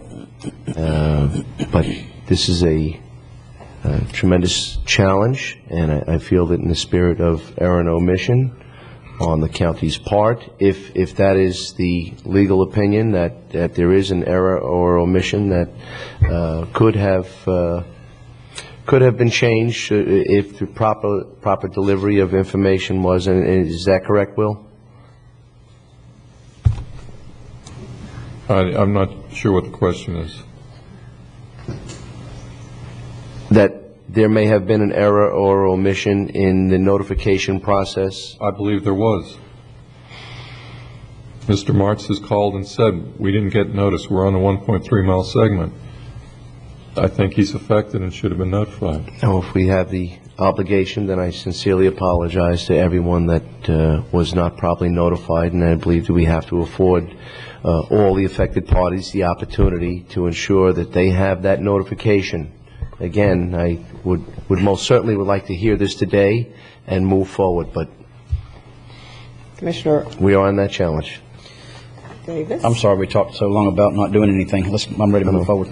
Yeah. I just have one point of clarification. We need to, because of Mr. Tanner's letter and because their attorney brought up Mr. Tanner, do we need to change the heading on this? I just need legal advice on that. Yes, I think when it comes back, it should be consideration of the Human Resource Advisory Committee recommendation to formally designate the segment. I'm going by memory, but I think last week we continued this because Mr. Tanner wasn't here and was having surgery or something. No, it was Wesley in the ocean. No. Okay. That was our speaker. That was the next. Oh, I'm sorry, confused me. Different too. issue. That's all right. Thank you. That's why you shouldn't go from memory, Commissioner. And Commissioner Davis was in Tallahassee. Clarify. The day before he was out at sea. Yes, thank you. Oh, sure. Have at us too. I'm just curious if you're relying on the gentleman's testimony, or did you check with staff to see that certain addresses weren't sent to? We're acknowledging that he did not get. Yeah. He did not get It his. appears the residents in the city of Sebastian were not on the list, or the properties in the city of Sebastian. Okay. A question? Yes. Do we want to restate the motion, please? Basically, it is to halt the public hearing and reschedule and re-notify at a date determined in the future by staff. And, Mr. Wheeler, second. Yes, ma'am. All those in favor? Aye. Aye. Opposed? Aye. I'd like to go forward now. Nothing wrong with that. Sorry. See you again. Yes, question? Yes. Yes.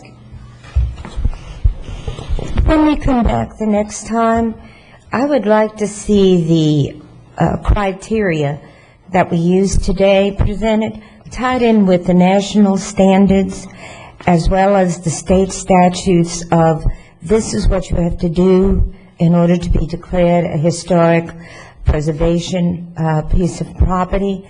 And secondly, I think that with the owner of the seafood place coming forward, and of course Mr.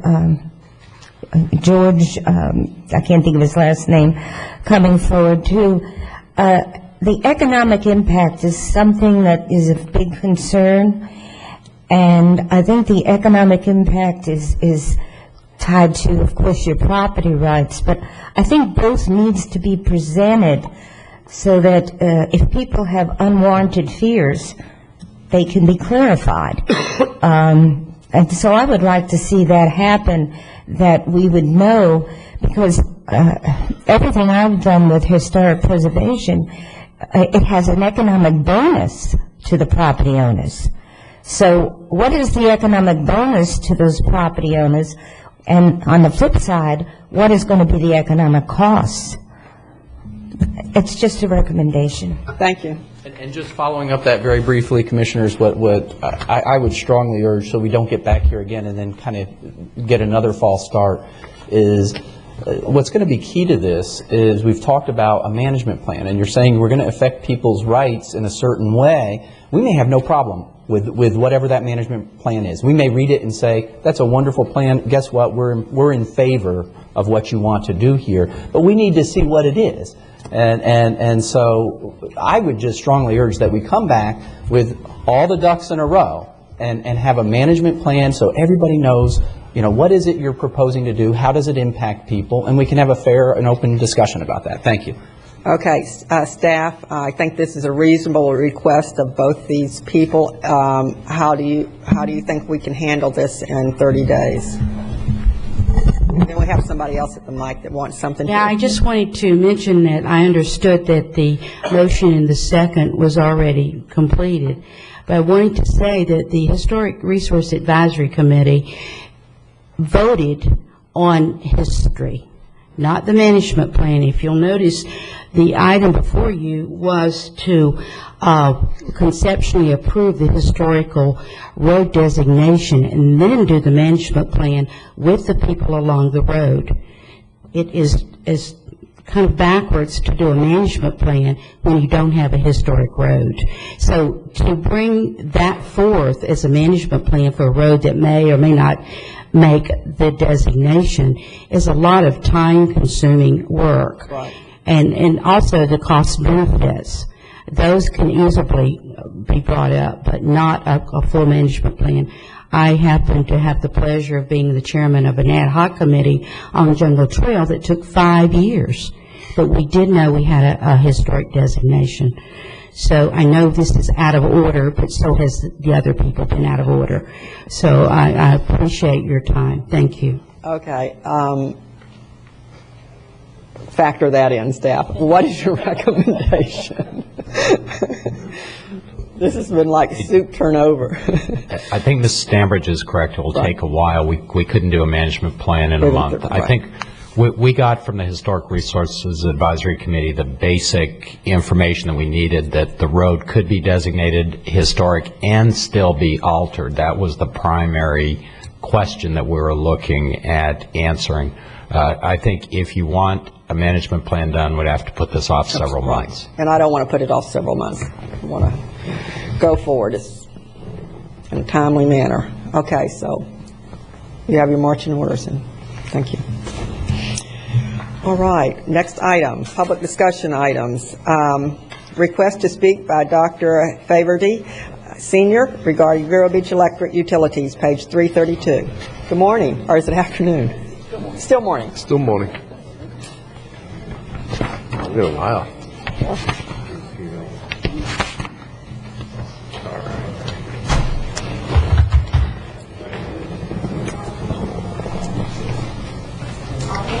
Thank you very much. My name is Dr. Stephen Faraday. Dr. Faraday, you want to grab that microphone there and make sure the green light's on?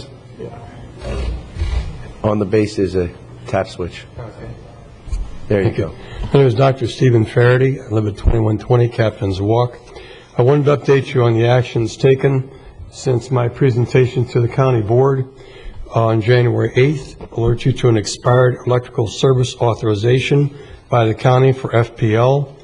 Alert you to expiring water and wastewater service agreements with the city, and alert you to interest by the city in annexing the city's utility service areas in the county.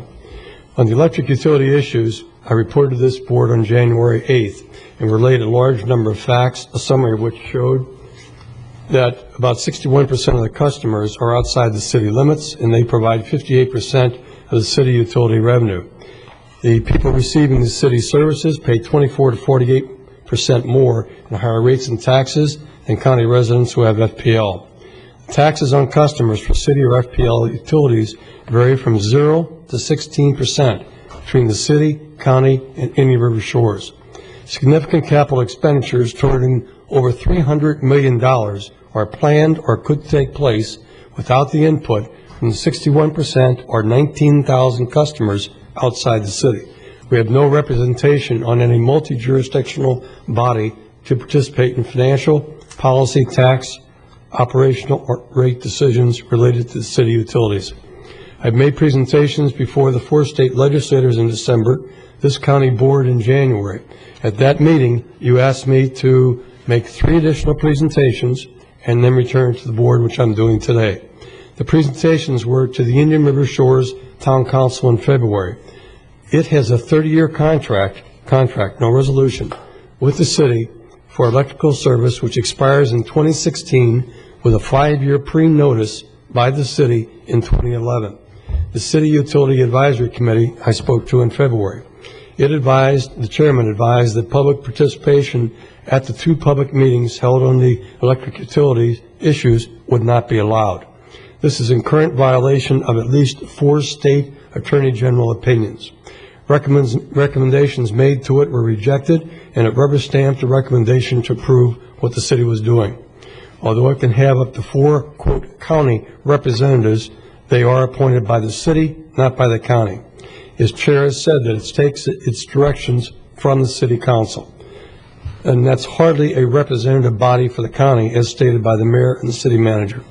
I also spoke to the city council on April 1st, in which it listened for 3 minutes to the 5 main concerns and the general recommendations we have. It's been provided with reports and presentations from the City Utility Advisory Council Commission.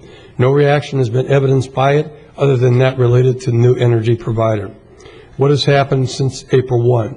If you recall, City Manager Jim Gabbard and Customer Service Manager John Lee, who's here today, have mentioned before this board in January and in other speeches since then that the customers should be patient and then would be given an opportunity to participate in the decision-making related to the selection of the new electric supplier.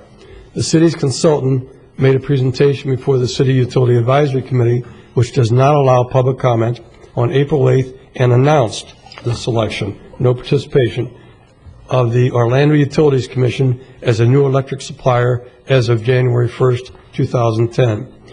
The Utility Advisory Commission made a recommendation then to the city, which did allow for some 3-minute comments by the public, but the decision had already been made. No true opportunity for public review and comment was provided, as was promised here by city officials.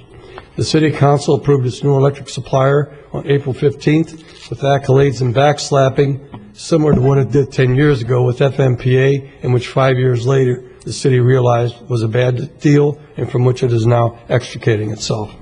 A review of the consultant's presentation of the proposed contract with the Orlando Utility Commission was available only 4 days before the City Council meeting on April 15th. My review of that indicated that for the OUC, it has had cheaper rates by 6% under FPL for the last 4 years. The rates now projected by the city for electricity after 2010 are proposed to be about 20% under what they are right now in Vero Beach. This would be consistent with the Orlando Utility Commission being 6% under FPL. In a meeting with city officials, it was discussed that efficiency, rate, and service studies are needed before January 2010 to ensure that the projected rates will be lower than FPL, and they agreed informally to the need for these studies and so stated to the City Council on April 15th. At the same meeting, numerous items were discussed relating to the contract which is a 20-year contract with a 10-year extension. There's an ability after 7 years for OUC to propose a price increase, and they have to give notification to the City of Vero Beach. The prices are fixed for the first 20-year term with the right to adjust the prices after the first 10 years with 3 years' notice. It's a good contract in that a significant percentage of the energy is coming from coal fuel, which keeps costs low. However, there is the option to participate in nuclear fuel additions, which would significantly increase the rates. Of greater concern is the option by the Orlando Utility Commission to add generators to the Vero Beach power plant and/or to request the renovation of generators 1, 3, and 4 at Vero Beach customers' expense. Now, to add a generator would be somewhere in the range of about $50 million. To rehab generators 1, 3, and 4 would be in the range currently of about $100 million. Now, the city does have the right to mutually participate, but again, remember, the 61% and 19,000 customers are outside the city and don't have a voice. In general, it appears that the OUC contract in and of itself is a good one. However, the proof of the pudding will be in how it is administered for the good of the customers. We have more than a year and a half of higher rates until the new OUC contract kicks in, if in fact it will be cheaper after the 3 studies are completed. The new OUC contract should include a provision in it to allow customers outside the city to transfer out after 2010 if a majority of them agree in a referendum in July 2009 if the general election that's coming up this fall fails, and if the efficiency, rate, and services studies show that the OUC rates will exceed the FPL rates. There have been 5 main concerns that have been expressed since the November 2007 study and in the various presentations since then. Only one of these may be resolved by the new OUC contract, and that's the first one with regard to the rates. The others will not be resolved, and they mainly relate to representation, changing the significant utility contributions to the city's budget, which represent nearly 1/2 of the city's budget, no effective input into the significant capital expenditures, which can total over $300 million, either planned or possibly able to take place, and also the inequitable taxation between the jurisdictions, and without representation, we're taxed by the city, which ranges from 0 to 16%. What is the city's response to the 5 main concerns? They believe that the first is taken care of by the new OUC contract. The second through fourth, they believe, are taken care of by the city's alleged representative and independent utility advisory committee. And the fifth is resolved by the county dropping its 6% tax. Now, dealing with reality, what is the new legislation? We're lucky to have Representative Stan Mayfield, who introduced legislation as part of the Omnibus Energy Bill that passed last week, which may ultimately address all or part of recommendations 2 through 4 above. The city and the Florida Municipal Electric Association were successful in having the original language of the legislative provision changed, but not killed. The definitions of some of the terms of the legislation still need to be clarified, and we have a number of hurdles to get over. It provides for a question to be asked: should a separate electric utility authority be created to operate the business of the electric utility in the effective municipal electric utility? This is a question to be given to all retail customers, not registered voters. This way, the snowbirds are included in this decision, which is excellent. If a majority of the affected municipal electric utilities customers vote in favor of creating the authority, then the municipal utility shall present a proposed charter to the 4 state legislators by January 15th, 2009 to transfer not only the electric, but also the water and sewer utilities to this utility authority. The city still has an opportunity to adversely affect the required customer referendum in the fall by misinformation, as it has been doing on other issues, such as the Utility Advisory Committee of the city being representative, and by adding a bureaucratic layer by having a new power authority. That would be a substitution, not an addition. If a majority of the customers do vote yes, the city can also adversely affect the language in any proposed charter that it must present to the state legislators by January 15th, 2009. It can do this by building in failure of the proposed power authority, require continuing contributions to the city's budget, continue the city taxes on the county and Indian River Shores residents. It's essential that a multi-jurisdictional representative group be involved in the planning and implementation in the fall general election and in implementing legislation, proposed charter, in order to ensure they are considered in a fair and balanced manner for all customers.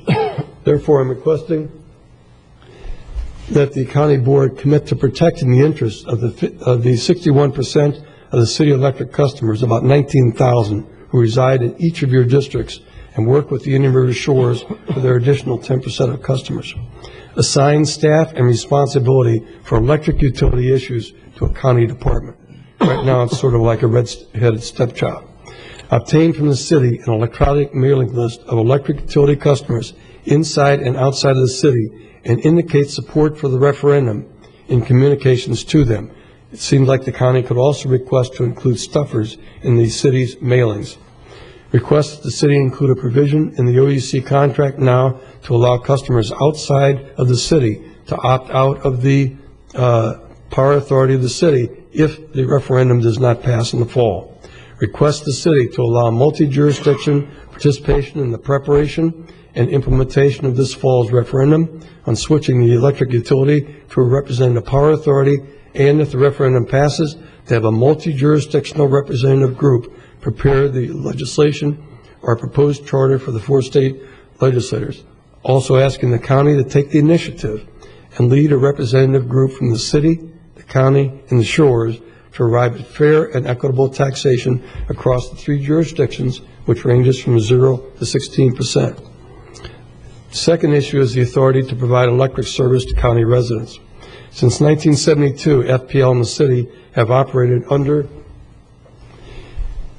a territorial agreement to provide services within the territorial boundaries in Indian River County. This was approved by the Public Service Commission in 1972 and modified again in 1974 and 81. This agreement did not include county input. However, it placed heavy reliance on customer agreement with electric service provider transfers and the economic delivery of electric services. The county board passed resolutions 77104 and 112 granting FPL a 30-year electric franchise for certain unincorporated areas in the county. This 30-year franchise expired about November 2007.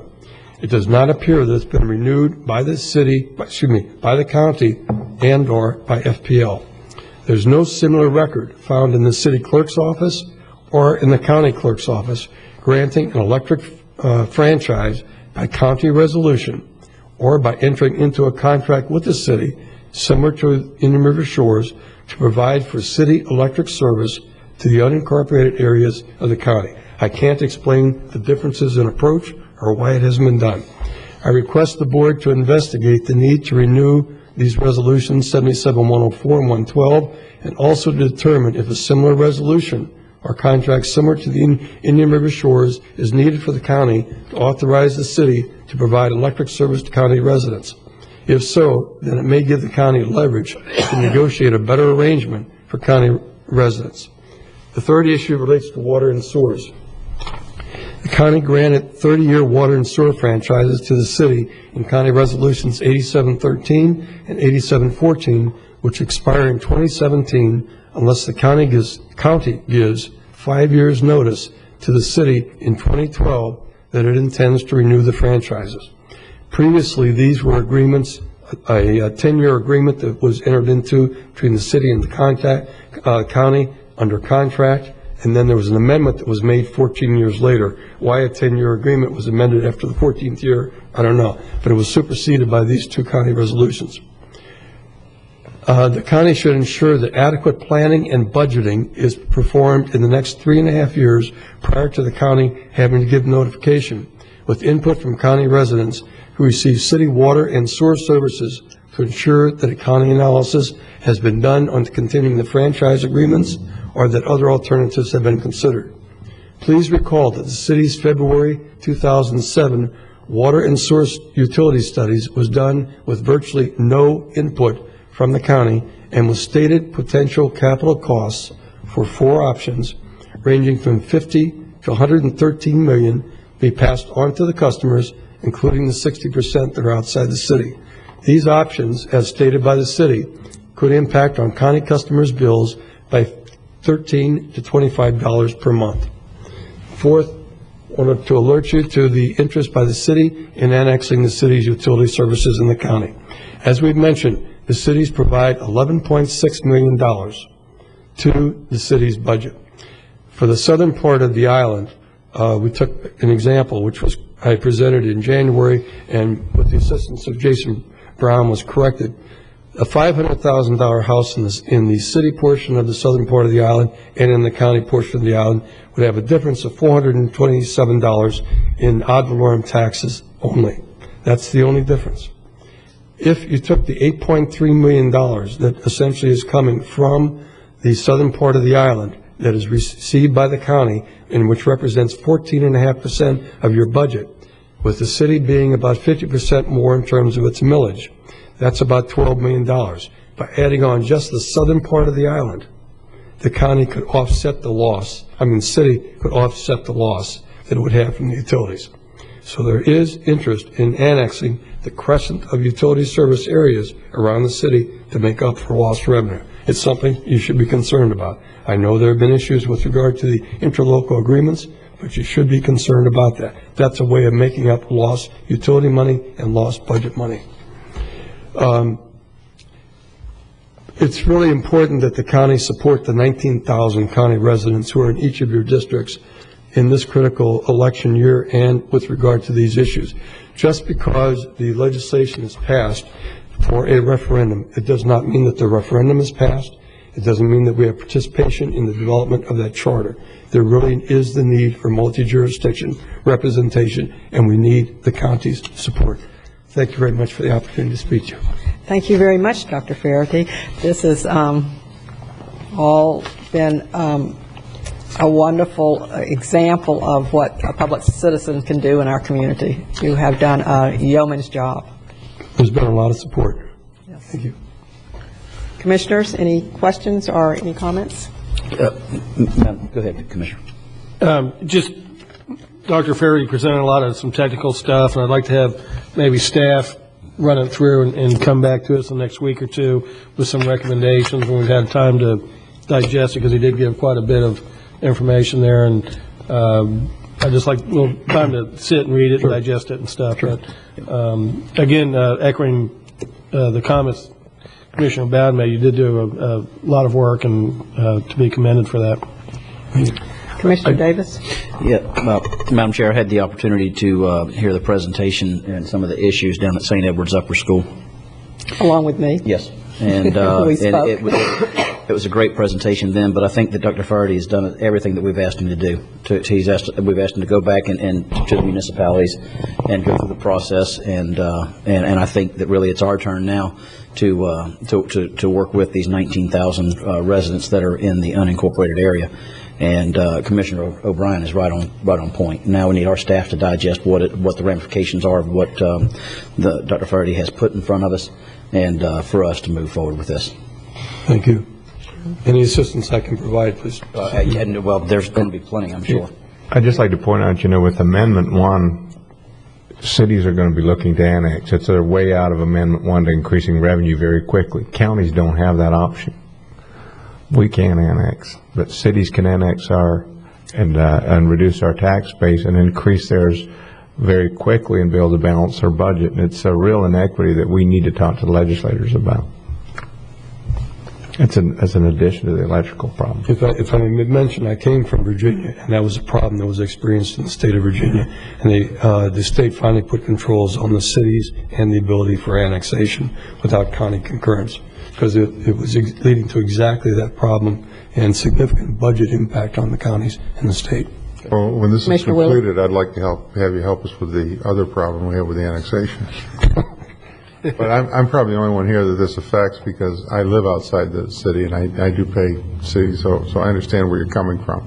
And I think you've done one heck of a job on this thing. There's been an awful lot of support from the citizens, as you've seen in the paper, with the letters to the editor and the articles, and that, I think, reflects the interest of the citizens in this particular issue. The only single thing that I would say in defense of the city, which has nothing to do with the rates, I guess, but I can tell you that the service, I think, from City Electric is better than the service from Florida Power and Light. That's been my experience, and I know during the hurricane, City was up and running a long time before FP&L was in many areas, but they've got a larger area to cover too. So, Dr. Faraday, personally, thank you. I've heard from a lot of the constituents. We've seen some appearances in the newspaper, some kind words. There's more than that, and when you first came to my office and presented a rather thick pack of information, I said it's a lot to digest, and you said you were going to make this happen. I believe your goal is attainable. You're going to meet with staff? Yes. Again? Yeah, whenever. And have additional input so that we can have their recommendation. And I anticipate us to be able to support what their recommendation would be from your information, because it is a lot of information you've put in inordinate amount of time, and through personal trial and tribulation too. And you've made that commitment, and it's now our time to support you. I think it's in the interest of the 19,000 customers that we have to do this. I see somebody from the audience who would like to say something, and then I see our city here. If you'd like to say something, we welcome you to. Go ahead. Good morning. My name is Bea Gardner. This is an issue that's way, way out of the hands of the city, telling us what the rates are going to be. And as I walk around the county as a potential commissioner in my campaign, I can tell you right now that it is the utility bills, stupid, that they're arguing about. It's not the charter government, it's not impact fees. When I talk to people all around the county, they are so concerned about their utility bills, their gasoline bills, the fact that people are getting laid off, and this is where it hurts the most. People have yellow pools because they're turning off their electric on their swimming pools, because they have to pay too much money for gasoline for their cars. People are really hurting, and they're reading in just snips and bits about this because they don't really have an opportunity to come to these meetings or even watch them on television. They're so busy making a living. But everybody that I've talked to has complained about the fact that they have read in the newspaper that they're paying more than FP&L. That's all they need to know, is they're paying more than what the city is paying. So, and I have talked to Joe Baird and Jason Brown about this issue, and we're all aware of the fact that there's a tight budget right now, a real tight budget, and you're going to have to cut, and this might be one more cut that you might not want to take at this particular time to level the playing field by possibly doing away with the surcharge or the 6% franchise fee. Thank you very much. Appreciate it. Did you want to speak? Okay, yes. Name and address for the record. My name is Lee Regan, 3207 Anthem Way. I'm a little bit redundant, but first I want to say thank you very much to Dr. Faraday. I'm proud to be one of his supporters and backers, and will do any bit of grunt work I can to help out. Before anyone gets up or says something else about our being represented by Utilities Commission, we are not. I attended that meeting where, by their own voice, the Utilities Commission said, we have nothing to do with politics, we have nothing to do with anything that isn't technical, and we were not allowed to speak, and I understand it because it wasn't a public hearing, that's okay. But by their own voice, they say they don't represent us. And living in the county does not make them our representative. They owe their allegiance to the city council. Further, I'd like to mention in the same newspaper articles we're all reading that have these statements, the city attorney put annexation on the table by saying there's a possibility, if you want to be represented, that you be annexed, and that would be costly. And I'm paraphrasing his words, but it was in one of the same references, frames of references.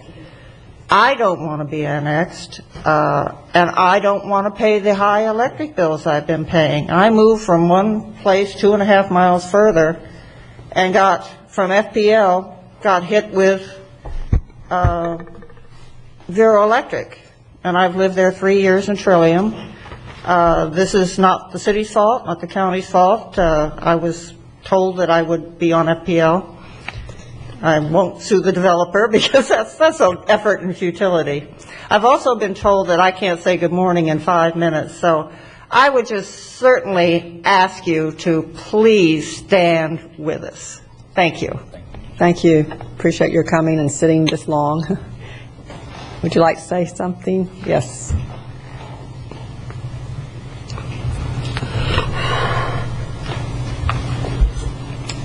I have a lot of respect for John Lee, who represents the city, sitting here listening to all this. And for the board, there is really only one issue. No one likes to pay high rates for anything. If they see something cheaper and available, then they would often like to have the opportunity to buy it.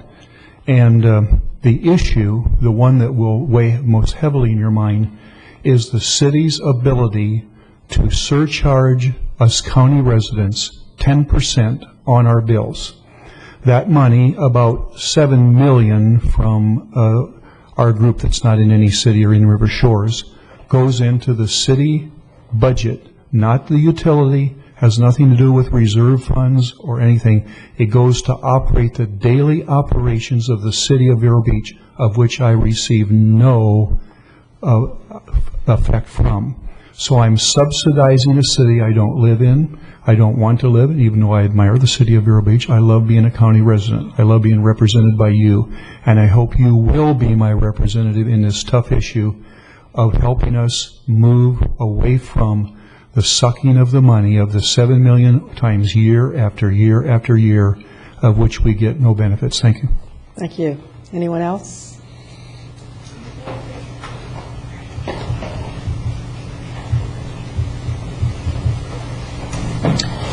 My name is Monica Pinelli, and I'm at 1480 4th Avenue. And I'm actually going to speak here for my son, who's brain damaged to just a 2 to 3 year old. He's 23 years old, 370 pounds, but he cannot hold conversation. And just on his, in the summertime, having to pay these bills the way we do, the electric, he receives so much money, SSI, and in the summertime, every bit of it is used. The majority, my bills come in at $300 and some, and I have very little running in my house. My neighbors don't even pay this much. I don't know what the problem is. But we live in the summertime, my air is set at 80 degrees. And when I tell you it is hot, this is dangerous to a child whose brain is damaged this way. My mother, 87, who we also live with, okay, congenital heart failure. All right, I can tolerate it. I'm not overweight, okay, but they can't. And I'm speaking here for actually both of them, and I appreciate really anything you can do, anything to help us with these bills, because if this electric gets turned off, this gentleman here from the city has worked with me on my personal bill, letting me pay so much because I can only give them so much. But it's killing us. I mean, Michael David loves crowns, and there are times when I can't even get him a box that's for $1. I appreciate it. Thank you. Anyone else?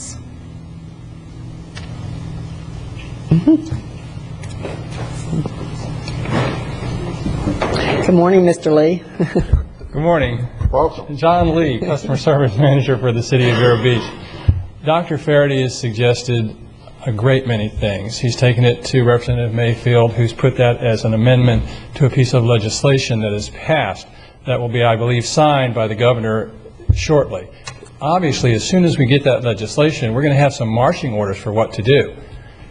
Incorporated in that, or those marching orders, will be looking at the outside city surcharges and ways we can do things, restructuring our rates so that they mirror FP&L better, so that that wide gap at that first 1,000 kilowatt hours is narrowed.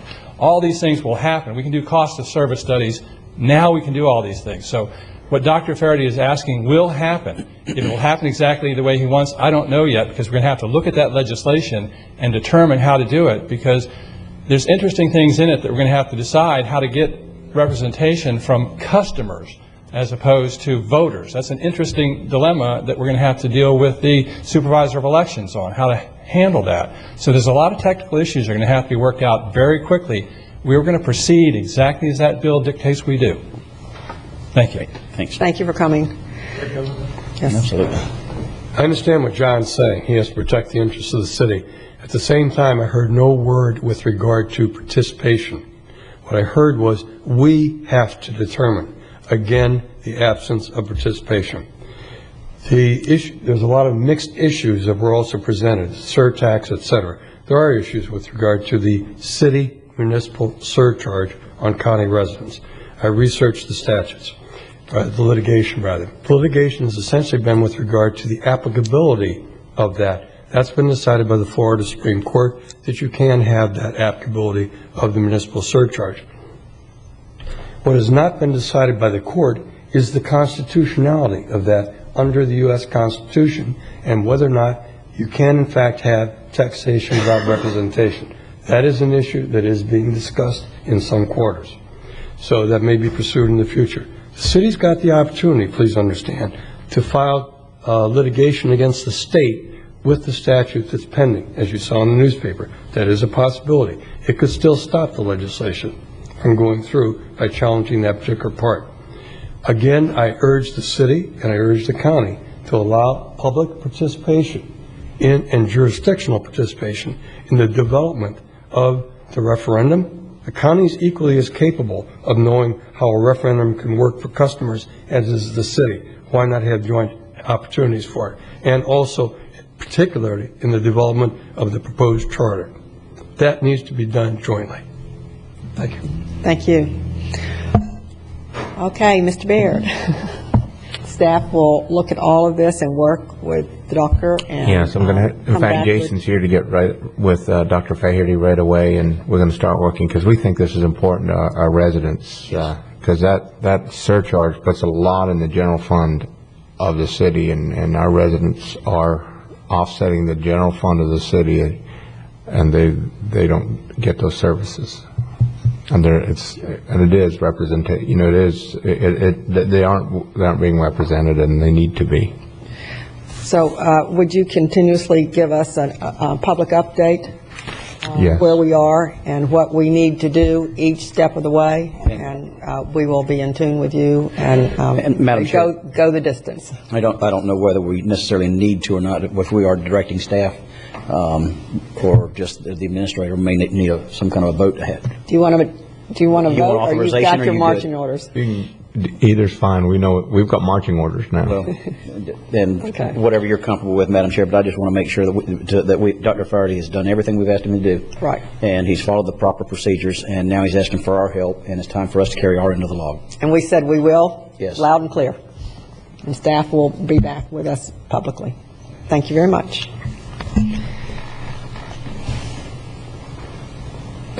Public notice items, notice of scheduled public hearing May 13, 2008. Consideration to approve a conservation easement relating to expenditure of environmental land bonds funds for the City of Fellsmere, Florida Communities Trust grant project known as Fellsmere's Trailhead Preservation Administration, 333 pages. And then we have utilities, consulting services amendment. 2 to work order number 5 with Post, Buckley, Shukley, and Jerrigan, PB, and S and J. Yeah, I'm getting hungry now. For permitting, design, and construction services for the West Regional Wastewater Treatment Plant expansion, UCP 2621, memorandum dated April 15, 2008. New staff recommendations. Second. All those in favor? Aye. Passes 5-0. There's another one, Sheltra and Sons Construction, Inc., change order number 2, Vero Lake Estates, Master Plan Water Main, Phase 1, UCP 2958. Move approval. Second. All those in favor? Aye. Passes 5-0. Environmental Control Board, approval of minutes, February 5. Move approval. Second. 5-0 vote in favor, approval of minutes, February 12th. So moved. Second. 5-0 favor. Report of activities during first quarter, January through March 2008. So moved. Second. All those in favor? Aye. Passes 5-0. Thank you, gentlemen. This meeting is adjourned.